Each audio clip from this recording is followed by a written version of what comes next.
ਵਿਚਾਰਾਂ ਸ਼ਰਵਣ ਕਰਨੀਆਂ ਹਨ, ਕਿਉਂਕਿ ਗੁਰਬਾਣੀ ਦੀ ਵਿਚਾਰ ਸਾਡੇ ਡਿੱਗਦੇ ਡੋਲਦੇ ਮਨ ਨੂੰ ਧਰਵਾਸ ਦਿੰਦੀ ਹੈ ਤੇ ਸਤਿਗੁਰੂ ਜੀ ਦੀਆਂ ਵਿਚਾਰਾਂ ਦੇ ਨਾਲ ਆਪਾਂ ਨੇ ਬੈਠ ਕੇ ਜੁੜਨਾ ਹੈ। ਆਪਾਂ ਇੱਕ ਸ਼ਬਦ ਦੀ ਵਿਚਾਰ ਕਰਾਂਗੇ। ਇਹ ਜਿਹੜਾ ਸ਼ਬਦ ਹੈ ਇਹ ਧੰਨ ਸਤਿਗੁਰੂ ਗੁਰੂ ਤੇਗ ਬਹਾਦਰ ਸਾਹਿਬ ਸੱਚੇ ਪਾਤਸ਼ਾਹ ਜੀ ਦੀ ਅੰਮ੍ਰਿਤਮਈ ਰਸਨਾ ਤੋਂ ਉਚਾਰਨ ਕੀਤਾ ਹੋਇਆ ਪਾਵਨ ਪਵਿੱਤਰ ਸ਼ਬਦ ਹੈ। ਜਿਸ ਸ਼ਬਦ ਦੀਆਂ ਬੈਠ ਕੇ ਆਪਾਂ ਨੇ ਵਿਚਾਰਾਂ ਕਰਨੀਆਂ। ਇਹ ਬਸੰਤ ਰਾਗ ਦਾ ਸ਼ਬਦ ਹੈ। ਰਾਗ ਬਸੰਤ ਹਿੰਡੋਲ ਮਹੱਲਾ ਨਾਵਾ। ਸਾਧੋ ਇਹ ਧਨ ਮਿਥਿਆ ਜਾਨੋ, ਜਾਂ ਭੀਤਰ ਮੈਂ ਰਾਮ ਵਸਤ ਹੈ, ਸਾਚੋ ਤਾਹੀ ਪਛਾਨੋ ਰਹਾਓ। ਅਗਲੀ ਪੰਕਤੀ ਹੈ ਜੀ। ਇਹ ਜਗ ਹੈ ਸੰਪਤ ਸੁਪਨੇ ਕੀ, ਦੇ ਕਹਾਂ ਐਡਾਨੋ। ਸੰਗ ਤਿਹਾਰੈ ਕਛੂ ਨ ਚੱਲੈ, ਕਹਾਂ ਤਾਹੀ ਕਹਾਂ ਲਵਟਾਨੋ। ਉਸਤਤ ਨਿੰਦਾ ਦੋ ਪਰ ਹਰ ਹਰ ਕੀਰਤ ਔਰ ਆਨੋ। ਜਨ ਨਾਨਕ ਸਭ ਹੀ ਮੈਂ ਪੂਰਨ, ਏਕ ਪੁਰਖ ਪੂਰਨ ਏਕ ਪੁਰਖ ਭਗਵਾਨ। ਇਹ ਪੂਰਾ ਸ਼ਬਦ ਹੈ ਜੀ। ਜਿਸ ਸ਼ਬਦ ਦੀਆਂ ਬੈਠ ਕੇ ਆਪਾਂ ਵਿਚਾਰਾ ਕਰਾਂਗੇ, ਜਿਹਦੇ ਵਿੱਚ ਸਤਿਗੁਰੂ ਸੱਚੇ ਪਾਤਸ਼ਾਹ ਜੀ ਸਾਡੇ ਡਿੱਗਦੇ ਡੋਲਦੇ ਮਨ ਨੂੰ ਧਰਵਾਸ ਦੇਣਗੇ ਗੁਰਬਾਣੀ ਦੀਆਂ ਵਿਚਾਰਾਂ ਦੇ ਕੇ। ਅਤੇ ਪਾਤਸ਼ਾਹ ਜੀ ਪਹਿਲੀਆਂ ਪੰਕਤੀਆਂ ਰਹਾਉ ਦੀਆਂ ਪੰਕਤੀਆਂ ਜੀ, ਜਿਹਦੇ ਵਿੱਚ ਸਤਿਗੁਰੂ ਸੱਚੇ ਪਾਤਸ਼ਾਹ ਜੀ ਕਹਿੰਦੇ ਨੇਗੇ, ਸਾਧੋ ਇਹ ਤਨ ਆ ਤਨ ਮਿਥਿਆ ਜਾਨੋ। ਮਿਥਿਆ ਭਾਵ ਕਿ ਮਿਥੀ ਹੋਈ ਚੀਜ਼ ਜਿਹਦੀ ਹਕੀਕਤ ਨਾ ਹੋਵੇ ਜੀ। ਮੈਂ ਬੇਨਤੀ ਕਰਦਾ ਹਾਂ, ਇਹ ਮਿਥਿਆ ਹੋਇਆ ਹੈ ਸੱਜਣਾ। ਮਿਥਿਆ ਹੋਇਆ ਹੋਣ ਕਰਕੇ ਇਹਦੀ ਗਰੰਟੀ ਨਹੀਂ ਹੈ ਵੀ ਇਹ ਕਿੰਨਾ ਚਿਰ ਰਹੇਗਾ। ਆਖੋ ਸਤਿਨਾਮ। ਸਤਿਗੁਰੂ ਜੀ ਕਹਿਣ ਲੱਗੇ, ਸਾਧੋ ਇਹ ਤਨ ਮਿਥਿਆ ਜਾਨੋ, ਜਾਂ ਭੀਤਰ ਜੋ ਰਾਮ ਵਸਤ ਹੈ, ਸਾਚੋ ਤਾਹੀ ਪਛਾਨੋ। ਕਹਿਣ ਲੱਗੇ ਸਰੀਰ ਹੈ ਨਾ ਜਿਹੜਾ, ਇਹ ਛਿਨ ਭੰਗਰ ਵਾਸਤੇ ਐਂ ਸਮਝ ਲਓ ਵੀ ਇਹਦਾ ਕੋਈ ਪਤਾ ਨਹੀਂ ਵੀ ਇੱਕ ਸੈਕਿੰਡ ਦੇ ਵਿੱਚ ਕਿਹੜੇ ਵੇਲੇ ਸਾਡਾ ਸਾਥ ਛੱਡ ਜਾਏ। ਅਤੇ ਵੈਸੇ ਜਦੋਂ ਸਰੀਰ ਦੇ ਸੰਬੰਧ ਦੇ ਵਿੱਚ ਆਪਾਂ ਨਾ ਗੁਰੂ ਗ੍ਰੰਥ ਸਾਹਿਬ ਦੀ ਬਾਣੀ ਦੇ ਵਿੱਚੋਂ ਕਬੀਰ ਸਾਹਿਬ ਨੂੰ ਪੜ੍ਹਦੇ ਨਾ, ਅਤੇ ਕਬੀਰ ਸਾਹਿਬ ਜੀ ਦਾ ਇੱਕ ਪੂਰਾ ਬਚਨ ਹੈ, ਪੂਰਾ ਬਚਨ ਉਚਾਰਨ ਕੀਤਾ ਹੋਇਆ ਕਬੀਰ ਸਾਹਿਬ ਨੇ। ਹਰ ਬਿਨ ਕੌਣ ਸਹਾਈ ਮਨ ਕਾ, ਹਰ ਬਿਨ ਹਰੀ ਤੋਂ ਬਗੈਰ ਕੌਣ ਸਹਾਈ ਮਨ ਕਾ। ਮਨ ਦਾ ਸਹਾਈ ਕੌਣ ਹੋ ਸਕਦਾ ਹੈ। ਮਾਤ ਪਿਤਾ ਭਾਈ ਸੁਤ ਬਣਤਾ, ਹਿਤ ਲਾਗੋ ਸਭ ਫਨ ਕਾ। ਅਤੇ ਸਤਿਗੁਰੂ ਸੱਚੇ ਪਾਤਸ਼ਾਹ ਜੀ ਕਹਿਣ ਲੱਗੇ, ਮਾਤ ਪਿਤਾ ਭਾਈ ਸੁਤ ਬਣਤਾ, ਹਿਤ ਲਾਗੋ ਸਭ ਫਨ ਕਾ। ਅਤੇ ਇਸ ਤੋਂ ਅੱਗੇ ਸਤਿਗੁਰੂ ਸੱਚੇ ਪਾਤਸ਼ਾਹ ਜੀ ਕਹਿਣ ਲੱਗੇ ਨਾ, ਕਹਿਣ ਲੱਗੇ ਮਾਤ ਪਿਤਾ ਸੰਗ ਭਾਈ ਸਤ ਬਣਤਾ, ਹਿਤ ਲਾਗੋ ਸਭ ਫਨ ਕਾ। ਸੰਗ ਤਿਹਾਰੈ ਕਛੂ ਨ ਚੱਲੈ, ਕਿਆ ਪ੍ਰਭਾਸਾ ਧਨ ਕਾ। ਕਹਿਣ ਲੱਗੇ ਸੱਜਣਾ ਤੇਰੇ ਨਾਲ ਕੁਝ ਵੀ ਨਹੀਂ ਜਾਣਾ, ਕੇਵਲ ਪਰਮਾਤਮਾ ਦਾ ਨਾਮ ਜਾਣਾ ਹੈ। ਸੰਗ ਤਿਹਾਰੈ ਕਛੂ ਨ ਚੱਲੈ, ਹਿਤ ਲਾਗੋ ਸਭ ਧਨ ਕਾ। ਕਹਿਣ ਲੱਗੇ ਕਹਾਂ ਵਿਸਾਸਾ ਇਸ ਭਾਂਡੇ ਕਾ, ਇਤਨ ਕ ਲਾਗੈ ਠਣਕਾ। ਕਹਿਣ ਲੱਗੇ ਇਸ ਦੇਹੀ ਦਾ, ਇਸ ਸਰੀਰ ਰੂਪੀ ਭਾਂਡੇ ਦਾ ਕੋਈ ਪਤਾ ਨਹੀਂ ਸੱਜਣਾ। ਇਹ ਕੱਚਾ ਭਾਂਡਾ ਹੈ, ਇਹ ਕੱਚੀ ਦੇਹੀ ਹੈ। ਕੀ ਪਤਾ ਕਿਹੜੇ ਵੇਲੇ ਇੱਕ ਠਣਕਾ ਲੱਗ ਜਾਏ ਅਤੇ ਕਿਹੜੇ ਵੇਲੇ ਬੰਦਾ ਐਂ ਸਮਝ ਲਓ ਵੀ ਮੌਤ ਦੀ ਝੋਲੀ ਵਿੱਚ ਪੈ ਜਾਵੇ। ਆਖੋ ਸਤਿਨਾਮ। ਜਿਵੇਂ ਮੈਨੂੰ ਦੱਸ ਰਹੇ ਸੀ ਭਾਈ ਸਾਹਿਬ ਹੋਰੇ ਕਿ ਸਤਿਕਾਰਯੋਗ ਭਾਈ ਸਾਹਿਬ ਭਾਈ ਜਸਵਿੰਦਰ ਸਿੰਘ ਜੀ ਦੀ ਬਿਲਕੁਲ ਪਿਆਂ ਦੀ ਹੀ ਕੁਦਰਤੀ ਮੌਤ ਹੋ ਗਈ ਹੈ। ਪਤਾ ਹੀ ਨਹੀਂ ਲੱਗਿਆ ਵੀ ਨਾ ਕੋਈ ਬਿਮਾਰ ਹਨ, ਨਾ ਕੋਈ ਪਹਿਲਾਂ ਕੋਈ ਅੱਗੇ ਪਿੱਛੇ ਕਦੇ ਵੀ। ਅਤੇ ਸਤਿਗੁਰੂ ਸੱਚੇ ਪਾਤਸ਼ਾਹ ਜੀ ਬਾਣੀ ਦੇ ਵਿੱਚ ਵੀ ਇਹ ਉਦਾਹਰਨਾਂ ਦੇ ਦੇ ਕੇ ਸਾਨੂੰ ਸਮਝਾਉਂਦੇ ਆ। ਕਹਾਂ ਵਸਾਸਾ ਇਸ ਭਾਂਡੇ ਕਾ, ਇਤਨ ਕ ਲਾਗੈ ਠਣਕਾ। ਕਹਿਣ ਲੱਗੇ ਸੱਜਣਾ ਇਹ ਸਰੀਰ ਰੂਪੀ ਭਾਂਡੇ ਦਾ ਕੋਈ ਪਤਾ ਨਹੀਂ ਹੈ। ਇਹ ਮਿੱਟੀ ਦਾ ਕੱਚਾ ਭਾਂਡਾ ਹੈ। ਜਦੋਂ ਇਸ ਨੂੰ ਸਮੂਲੀ ਸੱਟ ਲੱਗੀ ਤੇ ਇਹਨੇ ਟੁੱਟ ਜਾਣਾ ਹੈ, ਇਹਨੇ ਤਿੜਕ ਜਾਣਾ ਹੈ, ਇਹਨੇ ਖਤਮ ਹੋ ਜਾਣਾ ਹੈ। ਅਤੇ ਕਿਤੇ ਅਸੀਂ ਪੰਜਵੇਂ ਪਾਤਸ਼ਾਹ ਧੰਨ ਗੁਰੂ ਅਰਜਨ ਦੇਵ ਪਿਤਾ ਮਹਾਰਾਜ ਜੀਆਂ ਦਾ ਬਚਨ ਪੜ੍ਹਦੇ ਹਾਂ ਜੀ ਗੁਰੂ ਗ੍ਰੰਥ ਸਾਹਿਬ ਦੀ ਬਾਣੀ ਦੇ ਵਿੱਚੋਂ। ਪੁੱਤਰ ਕਲੱਤਰ ਲੋਕ ਗ੍ਰਹਿ, ਮਾਇਆ ਸੰਬੰਦੇਹੀ, ਅੰਤ ਕੀ ਵਾਰ ਕੋ ਖਾਰਾ ਨਾ ਹੋਸੀ, ਸਭ ਮਿਥਿਆ ਅਸਨੇਹੀ। ਰੇ ਨਰ ਕਾਹੇ ਪਪੋਰੋ ਦੇਹੀ, ਰੇ ਨਰ ਕਾਹੇ ਪਪੋਰੋ ਦੇਹੀ, ਊੜ ਜਾਏਗੋ ਧੂਮ ਬਾਦਰੋ ਇੱਕ ਭਾਜੋ ਰਾਮ ਸਨੇਹੀ। ਕਹਿਣ ਲੱਗੇ ਸੱਜਣਾ ਇਸ ਦੇਹੀ ਦਾ ਬਹੁਤਾ ਵਿਸ਼ਵਾਸ ਨਹੀਂ ਹੈ। ਕਿਆ ਸਤਿਗੁਰੂ ਜੀ ਕਹਿਣ ਲੱਗੇ ਊੜ ਜਾਏਗੋ ਧੂਮ ਬਾਦਰੋ, ਧੂਏਂ ਦਾ ਬੱਦਲ ਨਹੀਂ, ਇੱਕ ਭਾਜੋ ਰਾਮ ਸਨੇਹੀ। ਕਹਿਣ ਲੱਗੇ ਵੀ ਜਿੰਨਾ ਚਿਰ ਇਹ ਦੇਹੀ ਆਪਾਂ ਨੂੰ ਮਿਲੀ ਹੈ, ਪਰਮਾਤਮਾ ਦਾ ਨਾਮ ਜਪੀਏ, ਗੁਰਬਾਣੀ ਪੜ੍ਹੀਏ, ਸੇਵਾ ਕਰੀਏ, ਸਿਮਰਨ ਕਰੀਏ। ਅਤੇ ਸਤਿਗੁਰੂ ਸੱਚੇ ਪਾਤਸ਼ਾਹ ਜੀ ਅੱਜ ਦੇ ਸ਼ਬਦ ਵਿੱਚ ਕਹਿੰਦੇ, ਸਾਧੋ ਇਹ ਤਨ ਮਿਥਿਆ ਜਾਨੋ। ਇਹ ਤਨ ਤੇ ਮਿਥਿਆ ਹੈ, ਪਰ ਨਾਲ ਇੱਕ ਗੱਲ ਕਹੀ ਹੈ, ਜਾਂ ਭੀਤਰ ਜੋ ਰਾਮ ਵਸਤ ਹੈ, ਸਾਚੋ ਤਾਹੀ ਪਛਾਨੋ। ਕਹਿਣ ਲੱਗੇ ਇਹਦੇ ਵਿੱਚ ਜੋ ਪਰਮਾਤਮਾ ਦੀ ਜੋਤ ਹੈ, ਜੋ ਅਕਾਲ ਪੁਰਖ ਵਾਹਿਗੁਰੂ ਪਰਮੇਸ਼ਰ ਆਪ ਬੈਠਾ ਹੈ, ਇਸ ਨੂੰ ਚਲਾ ਰਿਹਾ ਹੈ, ਉਹ ਸੱਚ ਹੈ, ਪਰ ਸਰੀਰ ਕੁਝ ਸਮੇਂ ਵਾਸਤੇ ਸਾਨੂੰ ਮਿਲਿਆ ਹੈ, ਕੁਝ ਸਮੇਂ ਵਾਸਤੇ। ਅਤੇ ਮੈਂ ਜਦੋਂ ਦੂਜੇ ਪਾਸੇ ਗੁਰੂ ਘਰ ਦੇ ਮਹਾਨ ਵਿਦਵਾਨ ਭਾਈ ਗੁਰਦਾਸ ਨੂੰ ਪੜ੍ਹਦੇ ਹਾਂ ਨਾ ਜੀ ਅਸੀਂ, ਅਤੇ ਭਾਈ ਗੁਰਦਾਸ ਨੇ ਵੀ ਸਾਡੇ ਸਰੀਰ ਦੇ ਸੰਬੰਧ ਵਿੱਚ ਬੜੀਆਂ ਪਿਆਰੀਆਂ ਉਦਾਹਰਨਾਂ ਦੇ ਕੇ ਸਮਝਾਈਆਂ, ਜਿਹਦੇ ਵਿੱਚ ਪਹਿਲੀ ਉਦਾਹਰਨ ਦਿੱਤੀ ਹੈ ਜੀ ਦਰਖਤ ਦੀ।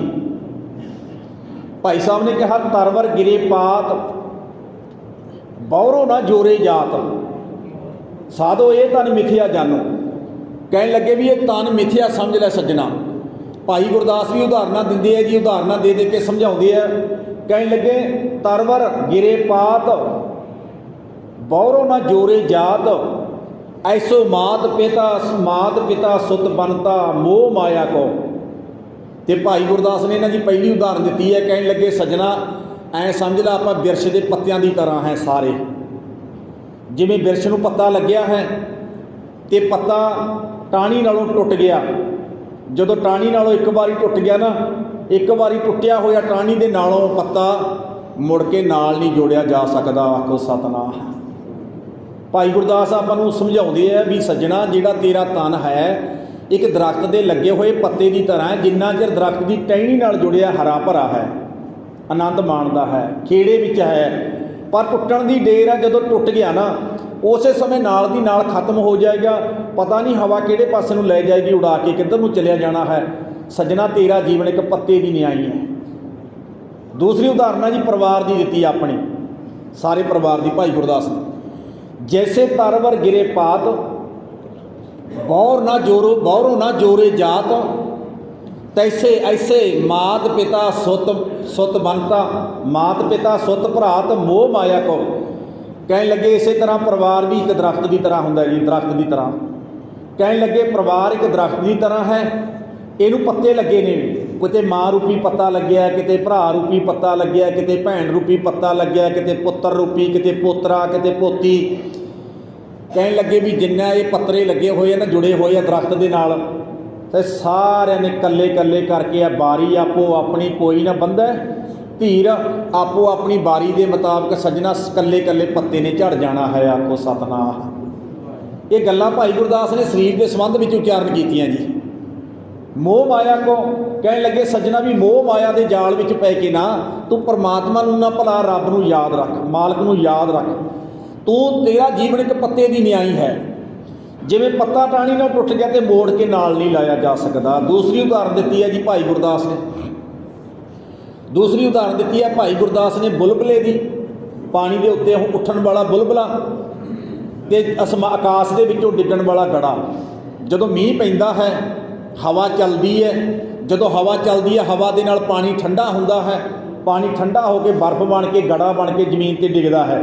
ਅਤੇ ਭਾਈ ਗੁਰਦਾਸ ਨੇ ਦੂਸਰੀ ਉਦਾਹਰਨ ਦਿੱਤੀ ਹੈ ਜੀ ਬੁਲਬੁਲੇ ਦੀ। ਜੈਸੇ ਬੁਦਬੁਦਾ ਗੋਰਾ ਗਰਾ ਬਿਨਸ ਜਾਏ ਜਾਤ।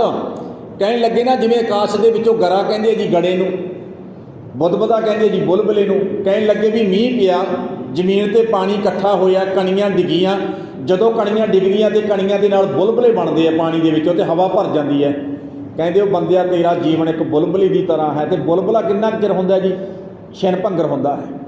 ਥੋੜ੍ਹੀ ਜਿਹੀ ਹਵਾ ਦਾ ਝੌਂਕਾ ਵੱਜਦਾ ਜਿਹਦੇ ਬੁਲਬੁਲਾ ਟੁੱਟ ਜਾਂਦਾ ਹੈ। ਇਸੇ ਤਰ੍ਹਾਂ ਕਹਿੰਦੇ ਆਕਾਸ਼ ਦੇ ਵਿੱਚੋਂ ਡਿੱਗਿਆ ਹੋਇਆ ਗੜਾ ਉਹ ਕਿੰਨਾ ਕੁ ਚਿਰ ਸਥਿਰ ਰਹਿ ਸਕਦਾ ਹੈ? ਉਹ 10 ਮਿੰਟ, 20 ਮਿੰਟ, ਘੰਟਾ, 2 ਘੰਟੇ, ਅਖੀਰ ਉਹਨੇ 5-7 ਘੰਟਿਆਂ ਦੇ ਵਿੱਚ ਪਾਣੀ ਦੇ ਨਾਲ ਕਹਿ ਲਓ ਜਾਂ ਹਵਾ ਦੇ ਨਾਲ ਕਹਿ ਦਿਓ, ਉਹਨੇ ਖੁਰ ਜਾਣਾ ਹੈ। ਭਾਈ ਗੁਰਦਾਸ ਨੇ ਨਾ ਜੀ ਦੂਸਰੀਆਂ ਉਦਾਹਰਨਾਂ ਦਿੱਤੀਆਂ। ਜੈਸੇ ਬੁਦਬੁਦਾ ਗਰਾ ਬਿਨਸ ਜਾਏ ਜਾਤ। ਕਹਿਣ ਲੱਗੇ, ਐਸੋ ਜਾਨ ਤਿਆਗੋ ਭਰੋਸੋ ਭਰਮ ਕਾਇਆ ਕੋ। ਭਾਈ ਗੁਰਦਾਸ ਨੇ ਕਿਹਾ ਨਾ, ਐਸੇ ਜਾਨ। ਕਹਿੰਦੇ ਇਸੇ ਤਰ੍ਹਾਂ ਬੰਦਿਆ ਆਪਣੇ ਜੀਵਨ ਨੂੰ ਸਮਝ ਲੈ, ਸਰੀਰ ਨੂੰ ਸਮਝ ਲੈ। ਤਿਆਗੋ ਭਰੋਸੋ। ਕਹਿਣ ਲੱਗੇ ਵੀ ਇਹ ਜਿਹੜੇ ਜੀਵਨ ਹੈ ਨਾ, ਸਰੀਰ ਹੈ, ਇਹ ਭਰੋਸੇਯੋਗ ਨਹੀਂ ਹੈਗਾ ਜੀ। ਗੱਲ ਯਾਦ ਰੱਖਣਾ, ਭਾਈ ਗੁਰਦਾਸ ਕਹਿੰਦੇ ਤਿਆਗੋ ਭਰੋਸੋ। ਕਹਿੰਦੇ ਜੇ ਭਰੋਸਾ ਨਾ ਕਰ, ਭਰੋਸਾ ਨਾ ਕਰ ਵੀ ਇਹ ਭਰੋਸੇਯੋਗ ਚੀਜ਼ ਨਹੀਂ ਹੈ। ਕਿਸੇ ਚੀਜ਼ ਦਾ ਭਰੋਸਾ ਕੀਤਾ ਜਾ ਸਕਦਾ ਜੀ ਇਹ 20 ਸਾਲ ਕੱਟੇਗੀ, 30 ਸਾਲ ਕੱਟੇਗੀ, 50 ਸਾਲ ਕੱਟੇਗੀ, ਗਰੰਟੀ ਮਿਲਦੀ ਹੈ ਨਾ ਜੀ ਆਪਾਂ ਜੇ ਕੋਈ ਦੁਨਿਆਵੀ ਚੀਜ਼ ਲੈ ਕੇ ਆਉਂਦੇ ਹਾਂ।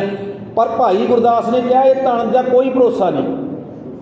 ਐਸੇ ਜਾਨ त्यागो भरोसो नाल लिखिया जी भरम काया को। कहन लगे सज्जना काया के उत्ते भरम च ना पै भी काया हो सकता मैं 100 साल या सदीव काल वास्ते इस धरती पर रहना।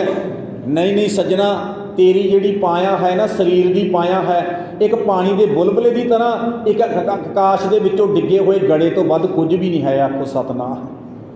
देखो जी भरोसा कह रहे हैं भाई साहब, अपने जीवन का भी किहड़ा भरोसा है जी भी वापस घर जावांगे या नहीं जावांगे, किसी का कोई भरोसा नहीं जी, बिल्कुल भी है। ये सच्चा बिल्कुल सच्चियां गल्लां लिखियां जी भाई गुरदास ने भी। हुण तीसरी उदाहरण दी है जी भाई गुरदास ने, जैसे तृण की अगन बूझत ना बार लागे। हुण एक बोटियां लकड़ां की अग है जी, उन्होंने को कितना टाइम लगता देखो ठंडी होने पर। एक है जी तृण भाव के घाह के तिणकियां की अग, आप पुले वगैरह की कह सकते हैं भी वही अग है ना, एक बारी भभूका निकलिया एडी लाट निकली, बस उन्होंने ठंडी होने में बहुता टाइम नहीं लगता जी, 2-4 मिनट ही लगते हैं। आखो सतनाम। तो भाई गुरदास ने ना जी उदाहरण देखो जी किड्डी प्यारी दी। और फिर नाल पता की दिता भी जिहड़ी छाया है भाव के तेरा जिहड़ा जीवन है ना, अगली उदाहरण दी कहने लगे ऐसो आवा औद। औद का अर्थ होता जी उम्र। आवा औद कहने लगे द्रम की छाया है। द्रम कहते जी दरख्त नूं, जिवें जिहड़ी दरख्त की छां है ना जी, दिन चढ़िया सूरज रुक नहीं रहा जी, सूरज चली आ रहा, चढ़ता आ रहा है, रुकिया नहीं है। जे सूरज चढ़ता आ रहा है, चलाईमान है, तो जिहड़ी दरख्त की छां है वो भी छिन छिन करके बदलती जा रही है, बदलती जा रही है। जदों होगी ना जी रात, दरख्त तो होएगा, जदों होगी रात दरख्त तो होएगा, पर दरख्त का परछावां नहीं होएगा। आखो सतनाम। कहते ओए बंदिया, ओए आ जिहड़ा तेरा जीवन है, आ जिहड़ा तेरा शरीर है, ये तो तृण की अगन की तरह है। एक बारी भभूका निकलिया, लाट निकली, एक बारी ऐ समझ लो जी जीवन का जवानी मिली लाट, तो ऐ समझ लो भी एकदम ठंडी हो गई है। तो नाल भाई गुरदास ने कहा ये जिहड़ा जीवन है ना, ऐसो आवा औद घट है, द्रम की छाया है। कहने लगे दरख्त की छाया है, जिवें दरख्त की छाया उत्ते भरोसा नहीं किया जा सकता भी बंदा बैठा रहे, वो कहे जी मेरे तो छां जाएगी नहीं, छां घंटे विच अद्धे घंटे दे विच छां बैठे हुए बंदे तो परां टल जाएगी, बंदे दे उत्ते धुप आ जाएगी। पर जदों रात आई, जदों रात पई ना, रात पैण की देर है जी, दरख्त के होंदियां ही दरख्त का परछावां खत्म हो गया। भाव जदों मौत आई ना जी, बंदे का वजूद भी खत्म हो गया। आखो सतनाम। तो भाई साहब ने लास्ट उदाहरण दी जी, कैसो जीवन जुगत, जीवन जुगत।